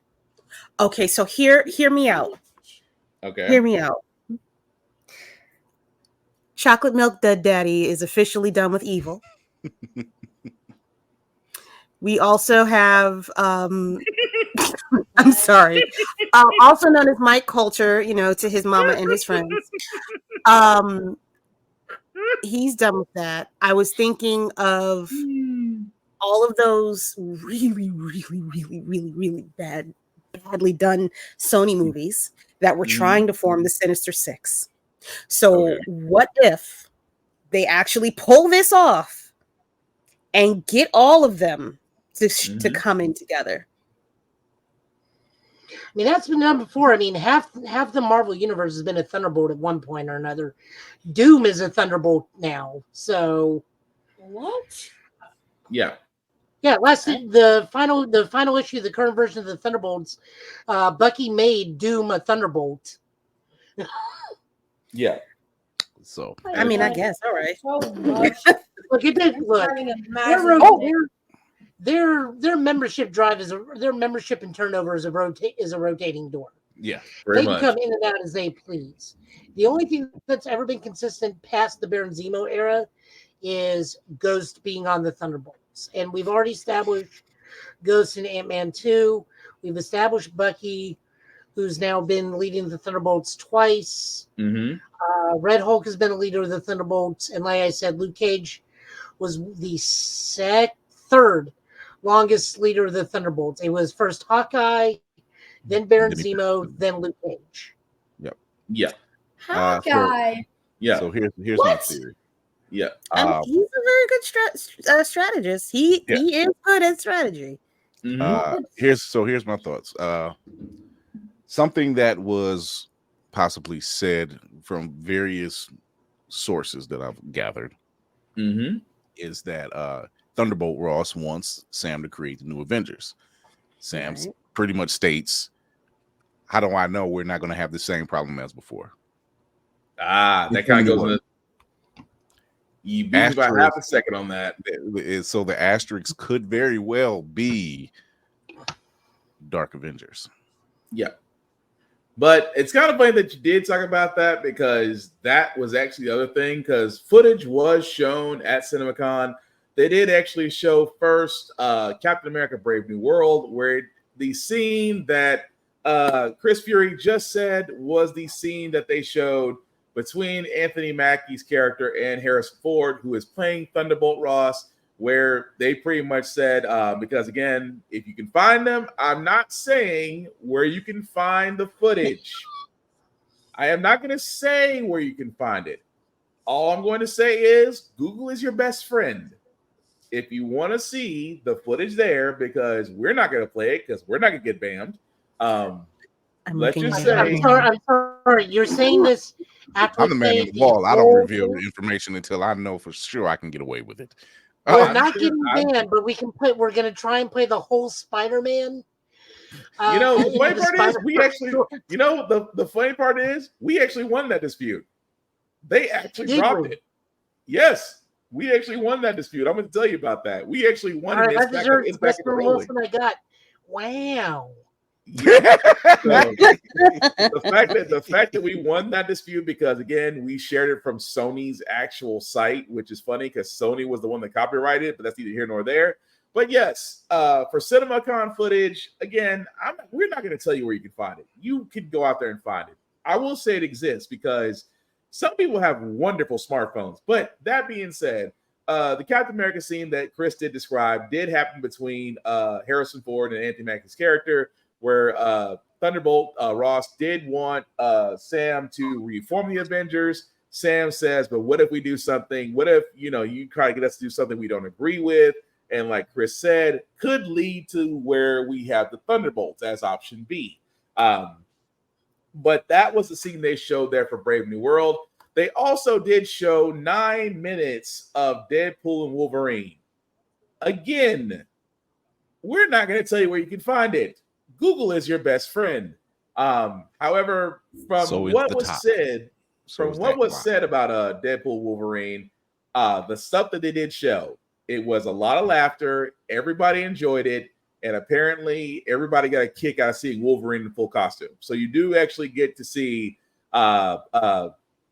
I forgot his name already. Hugh Jackman. Thank you. Hugh Jackman's character. We get to see him in full Wolverine costume, or I should say the crowd there did and loved it. So we do know that footage was seen for Brave New World and Deadpool Wolverine. Just really quickly, guys, are we still on both though? I mean, obviously we're on the Deadpool Wolverine train. The better question is, are we still with Brave New World with Captain America, with Sam Wilson taking on the Captain America role? Are we still as hype about it, or are we sorry? No. I couldn't help it. It was a door open. It was in my head too. I was trying not to sing the tune as I was saying it, so you kind of beat me to it. But no, I mean, the fact that they are using Brave New World possibly as a vehicle for the Thunderbolts, does it seem like it's a possible link, or are we reaching? No, I'm always looking forward to this. Okay, because I could ask about Deadpool Wolverine, but let's be honest, it's Deadpool Wolverine. Ryan Reynolds has yet to give us a disappointing Deadpool movie. So my only complaint is we keep alluding to the Serpent Society, and we actually filled them this time, and they get cut again. At some point, I wouldn't be surprised if the giant Marvel thing we're leading up to is the Serpent Society, actual Serpent Society. That would be a nice apology. I'm sorry, it's just Joe's mentioned the services, and then so it's a Deadpool thing. Yeah, it's literally a Deadpool throwaway line, like, oh, those, you don't have to worry about those guys. Like, they're in the background. It's almost like they never make it off the Marvel editing floor. Yeah, this that bad. But no, Seth Rollins went through all that Serpent Society dressing and didn't get to wear it to WrestleMania. Damn. That is true, but no, it's just the fact of just out of Cinemacon, and just that for fact, like I said, Disney seems to have things in place with Brave New World. However, like I said, Armor Wars, Ironheart have all been done. We just don't know where they're at this point in time. But before I get to Transformers, because that's the last 2 bits of news we have before we get to our comic pools, this was one I did not see coming out of Cinemacon. Gladiator 2. The Ridley Scott movie from so long ago that starred Russell Crowe as Maximus. One of my favorite movies, and I've said this. I think I said this to Joe maybe a year and a half ago when they announced that Ridley Scott wanted to do a Gladiator 2. How the guy kind of shuffled off the mortal coil a little bit. I think he was done, even though love the scenes.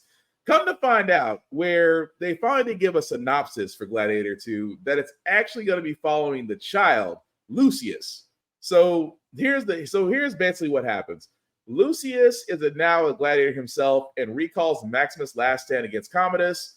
He is now seen in the Colosseum battling vicious baboons and another gladiator riding atop a rhino during the filming that they showed at the Cinemacon. Here's the other crazy part. The cast of Gladiator 2: Paul Mescal, Denzel Washington, Pedro Pascal, Joseph Quinn, and Connie Nielsen. How in Joseph Quinn the and entire frack Joseph did you Quinn get and Denzel Pedro Washington side Pascal. onto this? He likes Shakespeare, and He does. I can and see he performs it very well. Yeah, I can see. I mean, Pedro Pascal, I can kind of see that. The man's and everything. I'm not knocking that. But the fact you get Denzel's character, and Denzel's character is the guy running the fights in this movie. So I can only imagine. Again, this is the reason why I'm a little bit intrigued, because you somehow give us a story from, let's see, the original Gladiator was in 2000. So 24 years later, you come out with a sequel. Are we looking forward to this, knowing we have that information, or is it like we're gonna wait till we see a trailer? For one, Denzel's in it. He's one of my favorite actors. I need to see how this performs. And two, yes, I want to see the trailer. I'm not waiting for the trailer. I want to see the trailer. Okay. I would have called it something else, though. Like, give it a tagline or something. I mean, Gladiator 2 was just, I mean, that's kind of a little on the nose. But what about you, Kara? I don't know. Okay. Okay. I'm very neutral about it. I don't know what to say about this. I don't know. I really don't. I don't know. I don't have enough information. You want to withhold judgment till you see a trailer? Yeah. Maybe a little bit past that too. Oh, okay. So a little bit more than a trailer. Fair enough. Yeah. Joe, what about you? So is he pulling a Monty Python and just telling people he's not dead yet? No, but I'm not sure. I mean, like I said, reading the synopsis of this, it does intrigue me a little bit because, again, I know Pedro Pascal and Denzel Washington both on the screen at the same time. That should be interesting. Yeah. But to see the story that they're trying to pick up 24 years later, I'm not gonna lie. For a director that hated Marvel movies, I want to see what he does with his own genre of a sequel. It's like watching Martin Scorsese do another Godfather. Should he do one past 3? Probably not. Should Ridley Scott eat some humble crow? I would like to say I hope not, because I'm a fan of the original Gladiator. I want to see this one do well. But again, without a trailer, it's kind of hard to make that decision to go to movie theaters. But that's just me. I'm just going to be like everybody else. I'm going to see what a trailer, because I have no idea how you continue this story. Like, I really don't. I mean, technically, Rome didn't fall. So unless this is the fall of Rome, which would be interesting if this is the fall of Rome. But again, we can always withhold it until we get a trailer. But the last 2 bits that we have, guys, for Cinemacon, because like I said, it was a lot. Go ahead, you can sing it. Robots in disguise. I'm like, you don't, sir, you can fly your flag proudly. But if you're gonna sing it, you have to sing it in the right. You gotta sing it in the right tone. You gotta be proud. Swell that chest up. Sing with your chest. Oh, no. I'm getting the D sharp. D for Decepticon. Oh God. With that being said, Transformer and the G.I. Joe crossover movie, which was teased after Transformers Rise of the Beast, is going to be released in theaters in 2025 or 2026. No details about the crossover movie have been released. They said it will follow what happens in the ending scenes.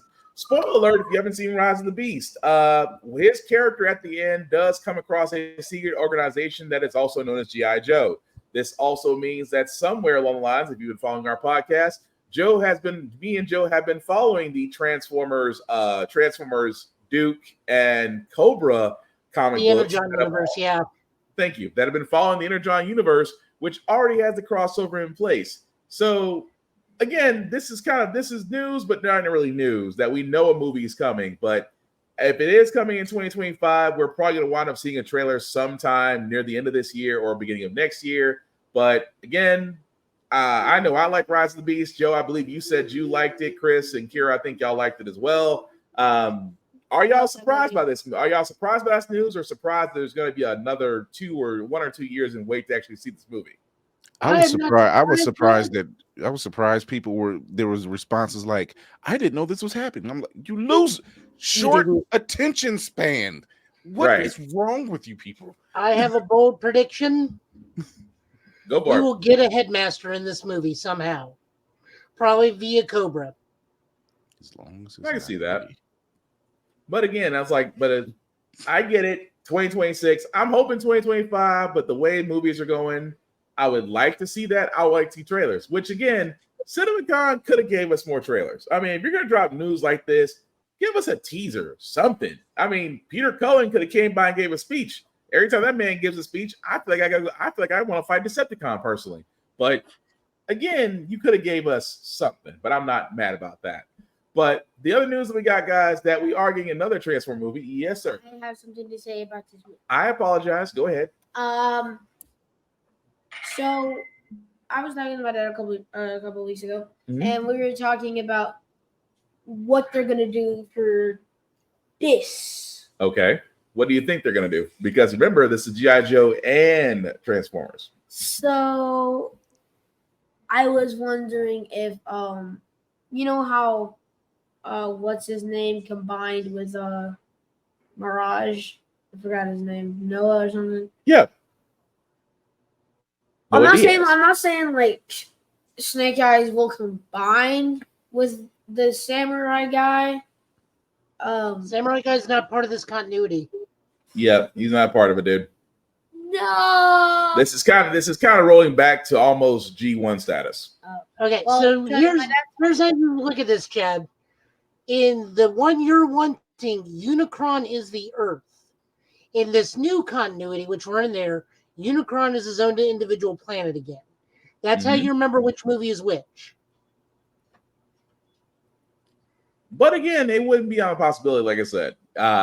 With this crossover, we don't have a lot of detail. So your theory might be right about some things, just different Autobots.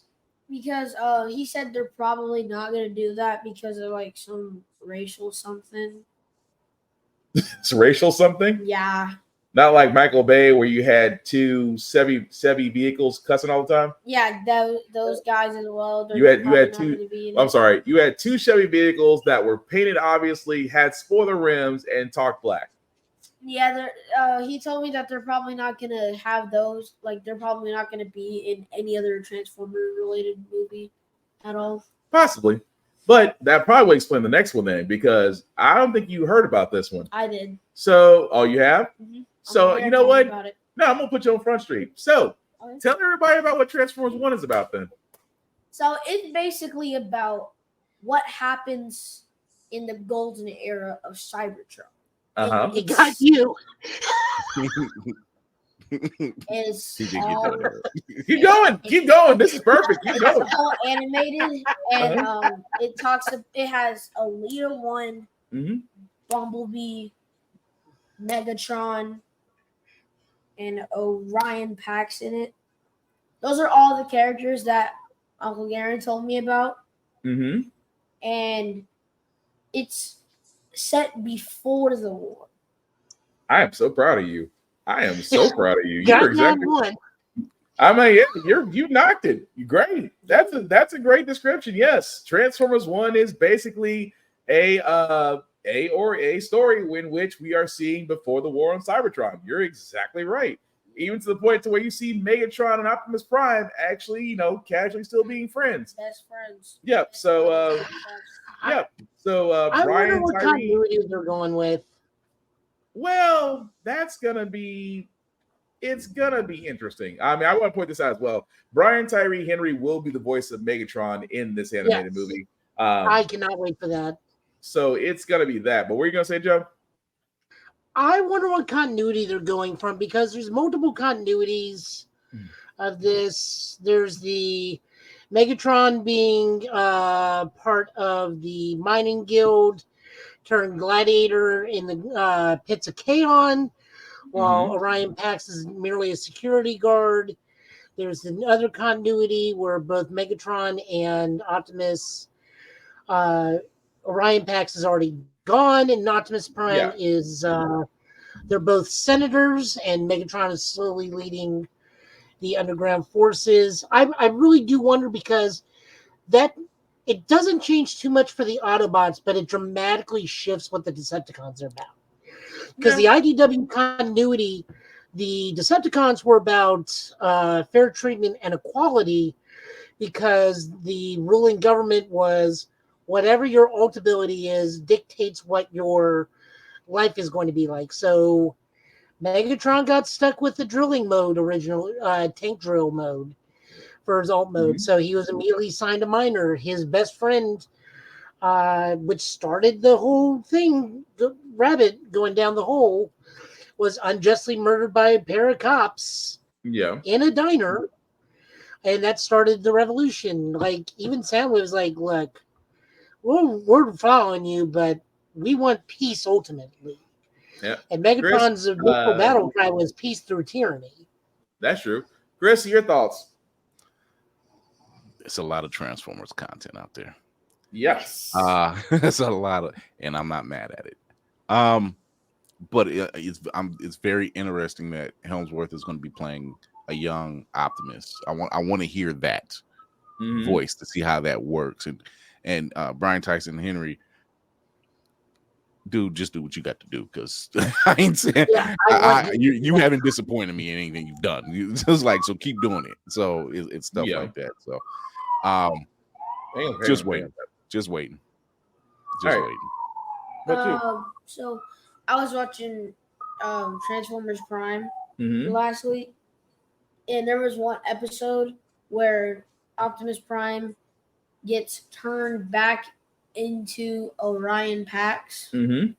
So him and Megatron are basically still best friends. Before all of that stuff happened. And then when Optimus Prime gets hooked up to this machine, we get to see all of his memories of what happened before the war. Basically a summarization of the Golden Era. And it shows Alita 1 in it, but briefly. Like, you can barely see her. She basically burned. So you think that she'll actually show in Transformers 1 then? I mean, she is in Transformers 1, but she's probably going to have like a greater role. Fair point. As like, that is what is known as the aligned continuity, which actually comes from the 2 video games. That lead into Transformers Prime. Wait, what are they? They're the High Full Moon Studio ones. Oh, you had to go back and find. I think it's War on Cyber, not War on Cybertron, but I played War for Cybertron's one of them. Yeah, I like War for Cybertron. Okay, Kira, any thoughts on Transformers? I don't think she might. I just came back. Sorry, I got cold. I'm waiting to see it. I'm gonna go see it. I'll pay money. Fair enough. I want to see it. I think we all want to see it. Well, before we get to our comment pool, guys, I know, Chris, you have a extensive day, sir, because you have a mission at the con that you're going to be at. But as you're needing to get ready for that, sir, I'm going to let you have the floor, so let the people know where they can find you. So you can find me, your favorite man on the wall, the only man on the wall, Chris Fury, at Blurred's Eye View. Go follow us on IG, Instagram, or IG, TikTok, Twitch, all of that great stuff.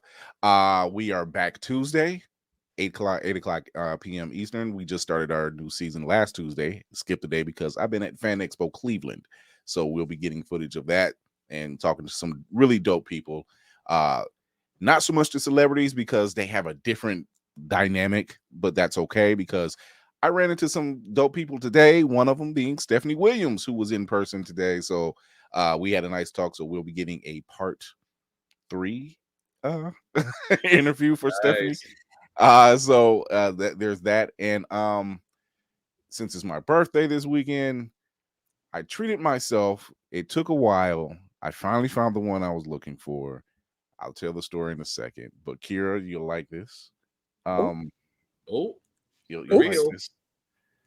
You know, it's a reveal.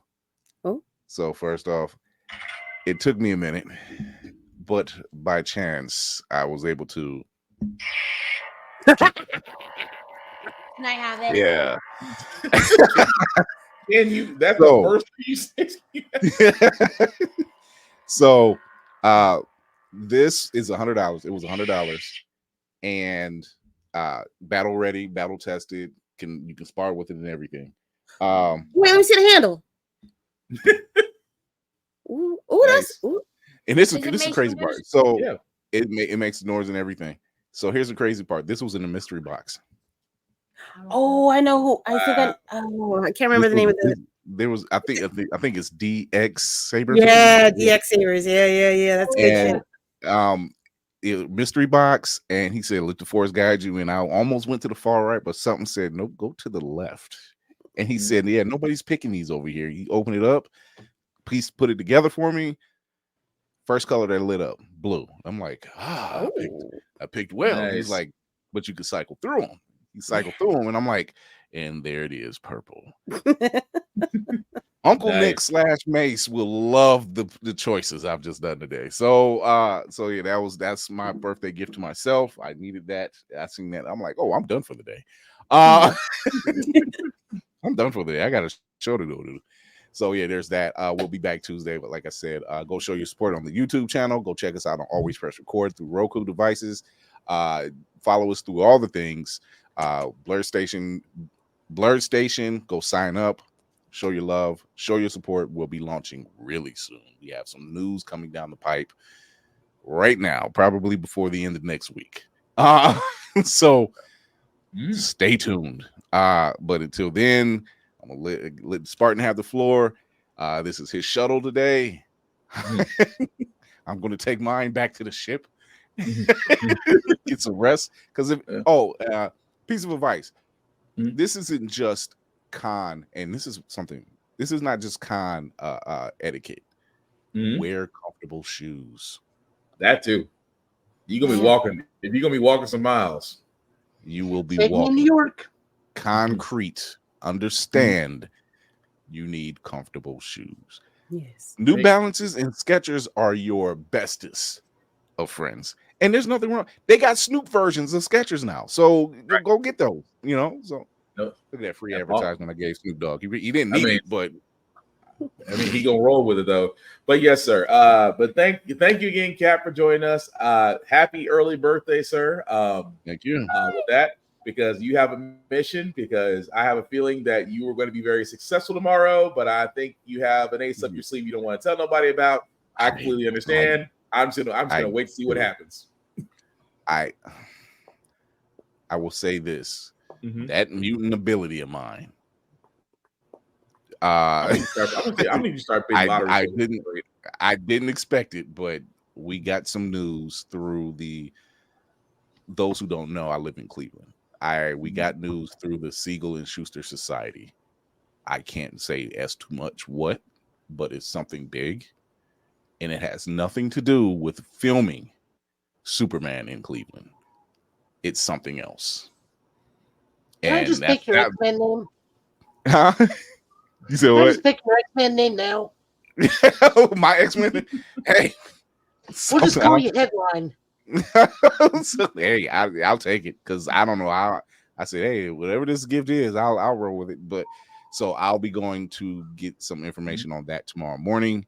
So I got to be there bright and early and be front and center to catch some of that information. So stay tuned. Boy. Big stuff. Well, sir, we're gonna let you go ahead and roll with that. But again, good hunting. I look forward to see what you're gonna come up with. But thank you, sir, for being on. Again, as always, you are always welcome. And like I said, I'm if it's what I think it is, I am looking forward to this. I am looking forward to the news that you're gonna be presenting. But but before we get to our comic pools, guys, to let you guys know that we always want to show love to Rick's Comic City. Again, Rick's Comic City, Nashville's #1 place for comic books, 6 years running. You can definitely check them out at Nashville, the location in Nashville and in Clarksville. Of course, check out rickscomiccity.com. You can basically get your comic books, your hardcovers, your anime, your mangas, collector's items, pretty much everything there in pop culture. They have it. Definitely, we go down there and let them know the guys that Get Bit sent you. It does not get you any discounts, guys. But again, you see our handsome mugs playing on their televisions. We want to show them love because they show us love. So definitely check them out. If you are not in the Middle Tennessee area, guys, I cannot stress this enough. Support your local comic book stores. Support your local libraries. They are the last places to where you can actually get the experience. Note I said, I didn't say books, I didn't say comics, I said experiences. Experiences that you can get that you will not get in the Barnes & Noble, you will not get at Amazon. At the same time, it is experience that you can take others to and have them experience the joy of actually getting a comic book or a manga or a Funko Pop, or just anything. And again, support them because they need our support. Amazon and Barnes & Noble will be fine. Trust me. But your mom and pop stores will not be. And also, kids, we also say this at Get Bit all the time. Read the banned books. We cannot tell you how many times, and you're not going to understand this now, but once you become adults, that at some point in history, they put books away they don't want you to read. Kids, read the banned books. There is something there that you should know that they don't want you to know, but you'll be better off for it. So, that being said, guys, support Rick's Comic City if you are in the Middle Tennessee area. If you are not, support your local comic stores, support your local libraries. You will miss them when they're gone. So, with that being said, guys, we're getting to our comic pulls of the night. So, Joe, just let me know when you're ready, and we will go from there. Because I got a bone to pick with a few of these, especially Amazing Spider-Man. But I'm gonna hold my beer till we get to that moment. But go ahead, sir. But we both know why I put that on the list. Yeah, we know. Go ahead. We got Action Comics number 1064. This is the start of the House of Brainiac series. This is written by Joshua Williamson with art by Rafael Sandoval, colors by Alejandro Sanchez. The long and short of this kicks off the big Superman event, where Lois goes on a jog and then hallelujah, it starts raining men. Unfortunately, all these men are Sarkeesian, meaning it's raining Lobos. A lot of them. And then Brainiac is also there. But really, this is the big Brainiac event that Josh Williams has been alluding to pretty much this whole time. I enjoyed this because Josh Williamson does not forget that the Superman family exists. That was my biggest issue when the previous writer on it started writing and then started taking away the Superman family and started making it Superman only. As we recall, I said I read Superman for Superman. I read Action Comics for everybody else. But it was a good story that they are doing the next event being House of Brainiac. So this was a really good issue. I will give it that.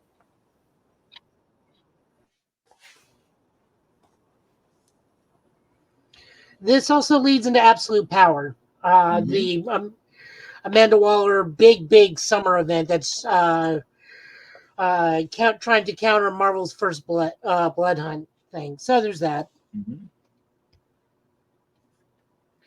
Next up, we got Green Lantern. This is written by Jeremy Adams with art by Zemeckis and Amake Nahulafan with colors by Romulo Ferrado Jr. Yeah, no kidding. Oh, her. I thought you were saying that for me trying to pronounce that name. You try to pronounce that name. I feel like a sneeze, or that's like a sneeze on my end. So, as much as I dislike the book for being Hal Jordan centric, I did really like this issue because Jeremy Adams is getting the band back together. We are getting Simon Baz. We are getting Soldier Mullins. Kyle makes an appearance. Heck, they even bring up Larfleeze in this. And it's been a good chunk of time since anyone's mentioned Larfleeze. Yeah. They did need to bring back Teen Lantern, though, but that's just me. But we are starting to see the bigger picture of what's going on in this. I'm not going to spoil too much. I'm going to keep it can, but so this book is now starting to become the Green Lantern book I want to read. Just because it's less about Hal, more about the core Lantern group, which is what I always want from a Green Lantern book. Yeah.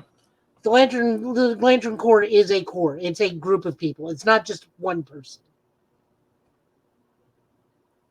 I mean, don't get me wrong. It wasn't bad as far as this issue. It's just, it felt a little long than just telling the story of just bringing Hal in with the other Lanterns. And then it's like the whole thing with his ring, which they really didn't, I'm not going to say not covered, but it's almost like they're keeping it a secret. But it was just it just kind of had a long syndrome with this issue, but everything was still okay.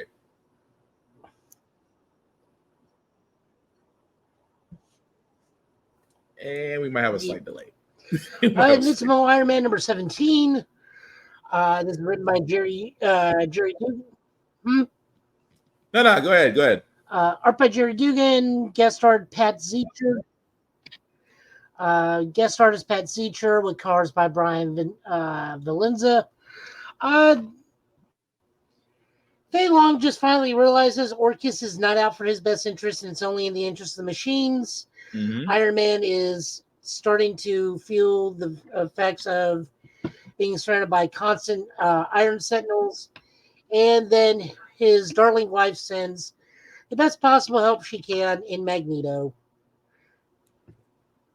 The fact that you sent Magneto to save him was still funny. And the fact that how he was in, it's like, hi, your wife sent me. If that is not just, I understand that you saved me from ultimate death, but sir, did you have to say it in the condescending tone that you are?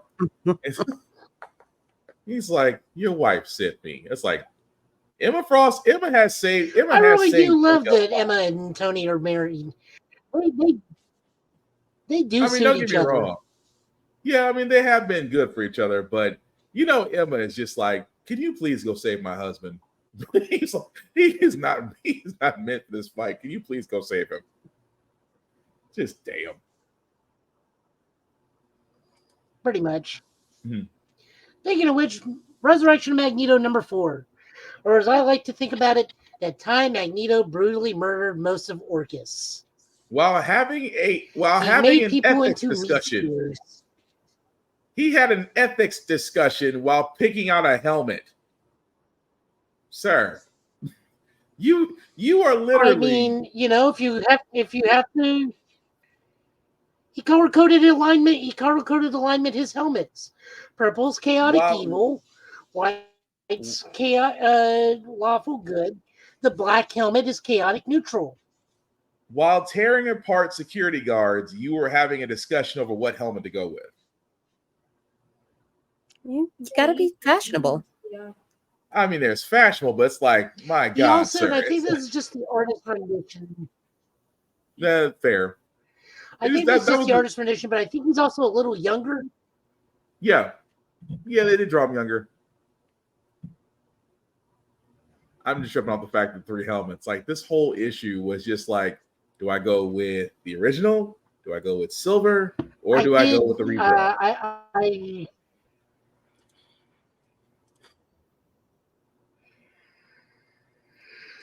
I will say this. I did feel bad for those 4 guys who were just trying to do their job. They didn't deserve to become meat spheres. You knew who you were working for. Pretty much. I mean, that kind of goes with the territory. You could wind up being a meat pole. Yeah. The X-Men know that they could die at any moment in time, and they're the good guys. This is true.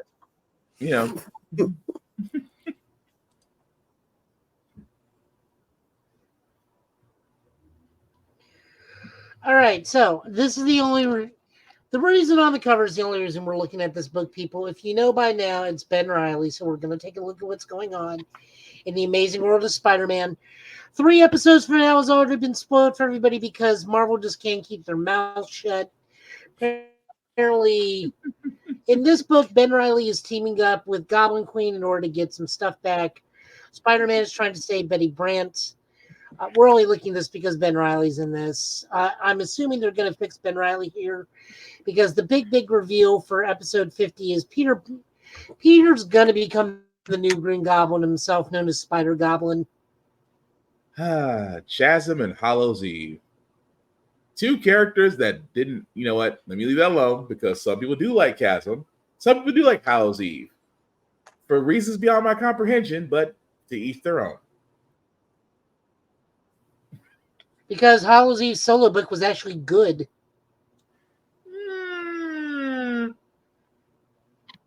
It was better than it had any right to be. Let's go with that. The other reason we're reintroducing Ben is about to get his own solo series. with him and Kane again. So there's that. Again, we would not be looking at Amazing Spider-Man if it was not for Ben Reilly. I just want to check in and see what Ben's doing. I think he's getting 2 more issues, and then this kicks off Goblin Spider. Makes sense. This is written by Zeb Wells. Art is a guest artist, thank God, because the art was actually decent, by Todd Knock. Guest coloring was Sonia Oback. Good job on the coloring as well. So there is that. Yeah, Mr. Final Max, and then they already Ultimate X-Men, written and drawn by Peach Momoko. I was gonna say Mr. Final Max had a point about it. I mean, he had a point about the fact that they did do it in the book, but it's that. Yeah. Golden Frieza. Golden Frieza. Where do you get Golden Frieza from? Where you got that from? I'm sorry, Joe. Go ahead. Yeah. So this is Ultimate X-Men number 2, written and drawn by Peach Momoko. Aside from this being a gorgeous book, this is May on the cover. May is the new. She is not Storm, but she is Storm. She is actually in this universe's Storm's apprentice. Mm-hmm. She has powers of a lesser magnitude to Storm, so Storm is her active mentor. This whole episode is getting introduced to May, learning how well she interacts with Hisaka, while we're still getting some really weird Junji Ito demon possession stuff going on. Yeah. Involving not quite the Shadow King, and definitely introducing the not quite Charles Xavier with Paper Cup Cerebro. Yeah, it's weird. It's almost At least like I think that was the version of Charles. It was weird. Yeah. I'm starting to kind of wonder about Ultimate X-Men at this point, because they're kind of going a different direction, but I'll give the next issue, because maybe it was just a one-off. Like they tried to do some things differently. It just, I don't think, really hit the mark, but we'll see what happens in the next issue. It's just that this one was a little off to me.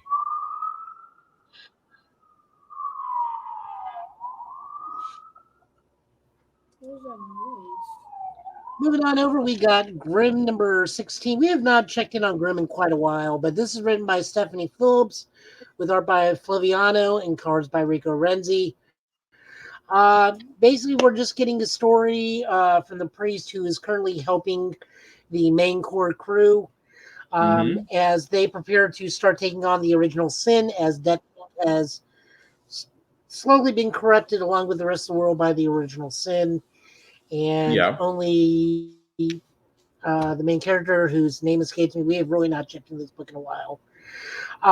As she has her father's scythe, is the only one that can personally take out the original sin. Good book, good art. We need checking on it more so we can remember character names. That is actually on me. It's just been such a long time since we looked in on it. Then rounding out the night, we got Transformers number 7. This does have a new artist because Daniel Ward Johnson cannot draw and write the book all on his own. However, George Corona does do very well with imitating his art style. And Mike Spicer is the colorist. We get to learn how voting leadership works in the Decepticons. And honestly, if we did this for our democratic voting, I'd be it for it. Yeah, but I don't think we can really do dismemberment as a way of keeping people ahead of things. Well, why do you do that for, Kira? I'm just saying you don't necessarily need all of Starscream knew what was as president. I'm just saying dismemberment by voting is not the problem. I don't think at that point you just have the purge, but I get it. You have the purge by voting at that point. But no, this issue was pretty cool. I mean, I didn't see it. Never thought I'd see Soundwave and Starscream go head to head, but not mad about the ending to this. This was definitely interesting. I love that his whole premise on why he doesn't spare Starscream is because Starscream kicked Ravage like 4 issue goes like, no, I'm not sparing you. You kicked my cat. Mm-hmm. In fact, give me your core. We're going to use that to repair Ravage. Yep. It was still Yes, weird. Chad. He had a John Wick moment. I'm sorry. Go ahead, Jed. So what is this? What is this series about? What's the Transformers series about? So this Transformers series is set up in the Energon universe. So technically, this is involving humans as well as G.I. Joe. But for the moment part, this story is basically based on the fight between the Decepticons and Autobots while they're on Earth. So right now, this issue is focused on Decepticons. Hence why you see Starscream and a bit of Soundwave. That's Soundwave? Well, pieces of him. What did he do? Not to spoil it, but I'll tell you after this podcast what happened. Oh, okay. I can't spoil it. I won't spoil it, but I'll tell you later. The other thing we make note of this is on Cybertron, they are trying to find somebody. They keep alluding to who. We lose several Autobots in the pursuit. We lose Huffer. We lose Cup to an unforeseen force. More than likely, it's Shockwave, if it's anybody. Because Shockwave don't play around. Elita 1 stumbles upon what can only be perceived as a corpse. Yeah,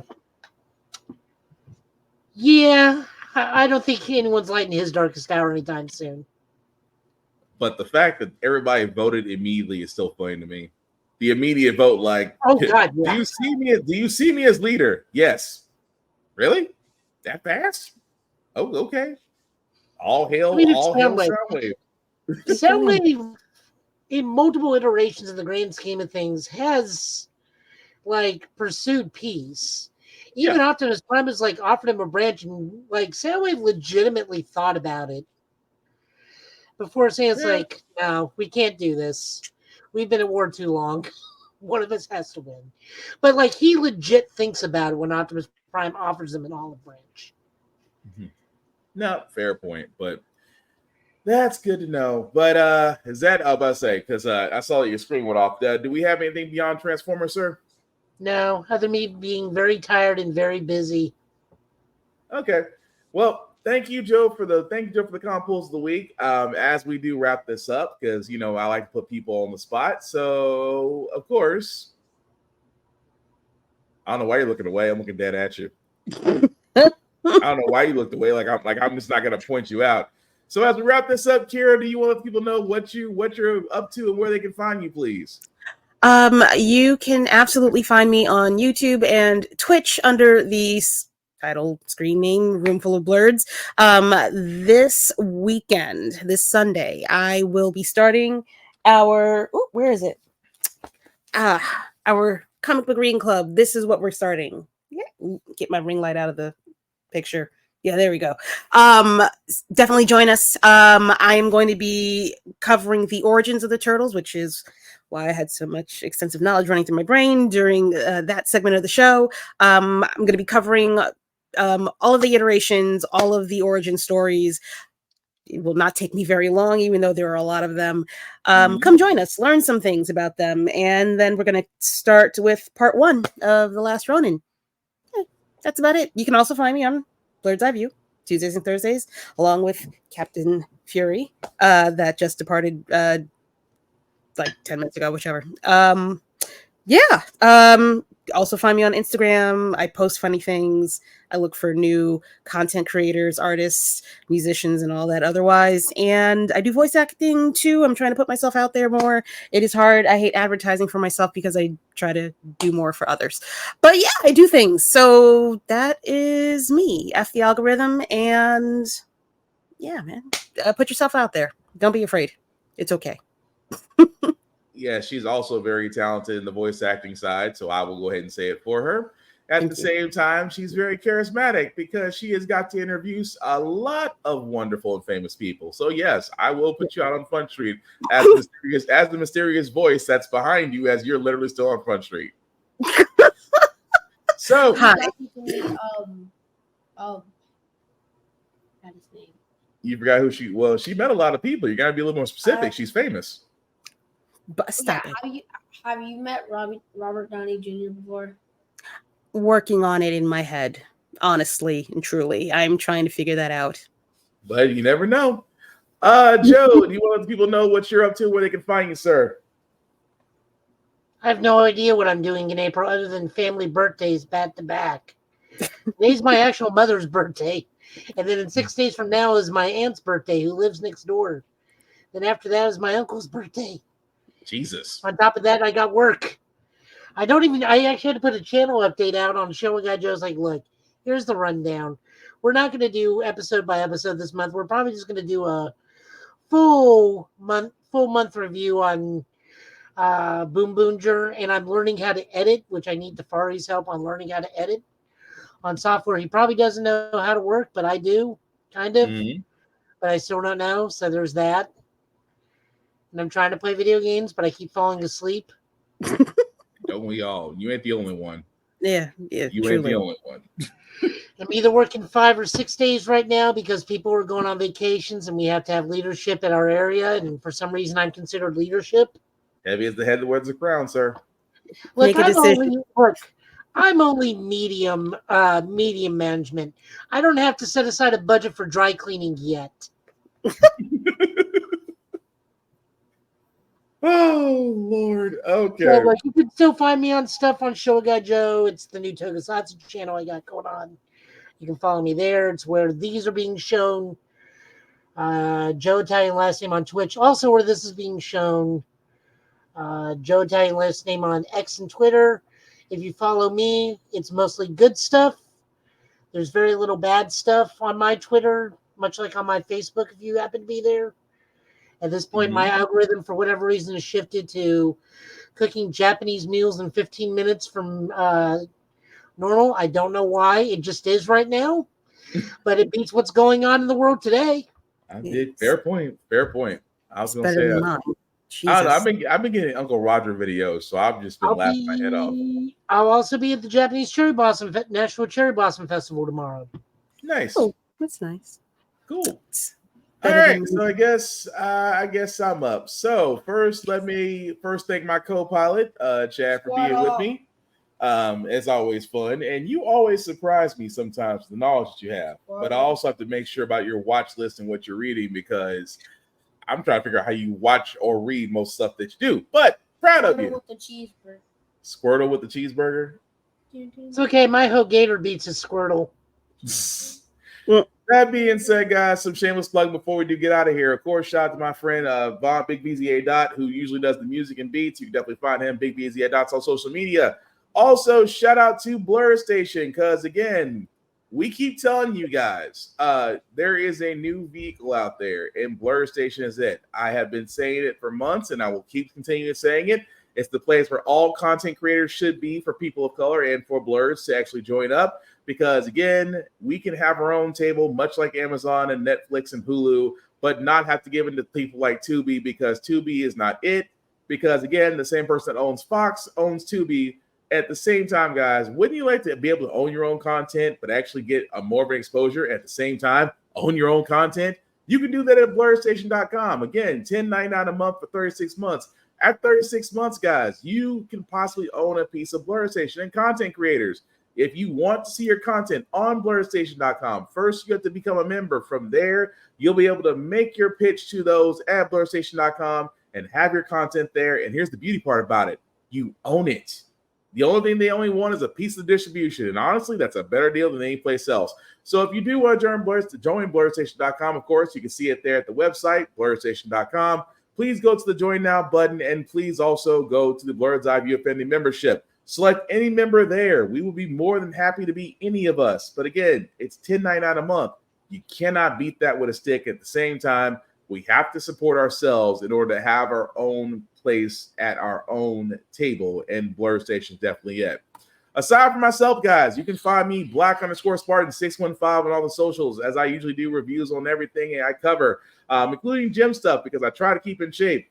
Because, you know, one day he's going to grow up and he's going to challenge me for the throne, and I feel like we're going to have a Scar moment. I feel You're like going to parade around with Nazi hyenas? I feel like I'm just going to get tested one day. He might not do it now fabulous? because he's lovable, he's adorable, but he's eventually going to become 14 and 15 and that growth spurt hits. I just got to say, I got to be at the ready. But, of course, the link at the bottom, guys, let's make that a little bit bigger for you guys to see. If you copy and paste that link into your browser, take you to our link to the YouTube and Facebook groups for all of our podcasts. How the fact we got here, get bit off of this podcast. Like, share, subscribe, hit the notification button. We simply cannot do this without you because, again, where your support is what we love the most. We're not asking for money, but a like and a share and a follow will take less than a second, and it's completely free. That's all we ask of you. Now, if you do want to donate, that's completely up to you. Like a church, we don't say no to free money or endorsements. We're looking at you, Nike. But again, we cannot do this without you. But with that being said, guys, as we wrap this up, because I usually do give my rules, of course, respect the cosplayer at all times. Simply put, it's starting to get a little warm now. Deodorant and bathing is a must. I cannot stress this enough as a guy that goes to the gym on a weekly basis. It doesn't take much to be clean. And of course, my third rule is the same rule that I have for everybody. In a world that we're living in, simply put, don't be a dick and we'll all be cool. But as we wrap this up, Kira, Joe, any last words that we have? Chloe, call it a night? Watch Fallout. Definitely watch Fallout. Joe? Yeah. They did just confirm the Dragon Ball Super manga will be ending after this final arc. Yeah, hopefully it'll be a nice little send-off. Although they're fighting Black Frieza, and then that's it. That's it? Black Frieza. I have so Does many. Chad not know that Akira Toriyama? Say what? The memes have flooded. Wait, say Joe, I'm sorry. You know about Akira Toriyama? Yeah. Okay, well, Chad, what's the question then? Well, it's not a question, but what's the question? Well, it's not. So, what was I gonna say? Oh yeah. Come on. Don't be musty this summer. No one wants to smell your toenails at Disneyland. Okay. That's the extent I'm gonna let you say that because I feel like that was going way south. But fair point. So there is that. Other than that, no, just go out, have fun, live life. Yes, definitely have fun, be safe. As we wrap this up, guys, we always say, as we always say on Give It Podcast, fandoms are wonderful. We love them, we debate them, we have multiple conversations about whether right or wrong. However, what we choose not to be is toxic fan bases. We don't simply judge people because their tastes are different. We don't put them down because they may not like something you like, and vice versa. The thing about these fandoms is they're supposed to invite people. They're supposed to be warm. They're supposed to be fascinating, interesting experiences that you do share with people. So again, don't be like the guys in Star Wars or Star Trek or Pokemon or any other anime or manga or any other fandom out there. Simply put, be nice, share what you know. And like the Reverend Navy did say in his Sunday sermon, yes, he is Reverend Navy. I'm going to make that stick. It is going to be a mission in my life that he'll be known as Reverend Navy. But Reverend Navy had a point. Simply put, community and unity is great when we all can share the same passion for fandom. There is no room for negativity. And in my opinion, there's no room in being a dick. That being said, guys, thank you all for watching. She's been Kira. He's been Joe. I've been Will. That's been Chad. This has been the Get Bit for tonight, guys. We will see you next week. Saying Get Bit time, saying Get Bit channel. We are out. Peace. I do Reverend Devon. Get the tables.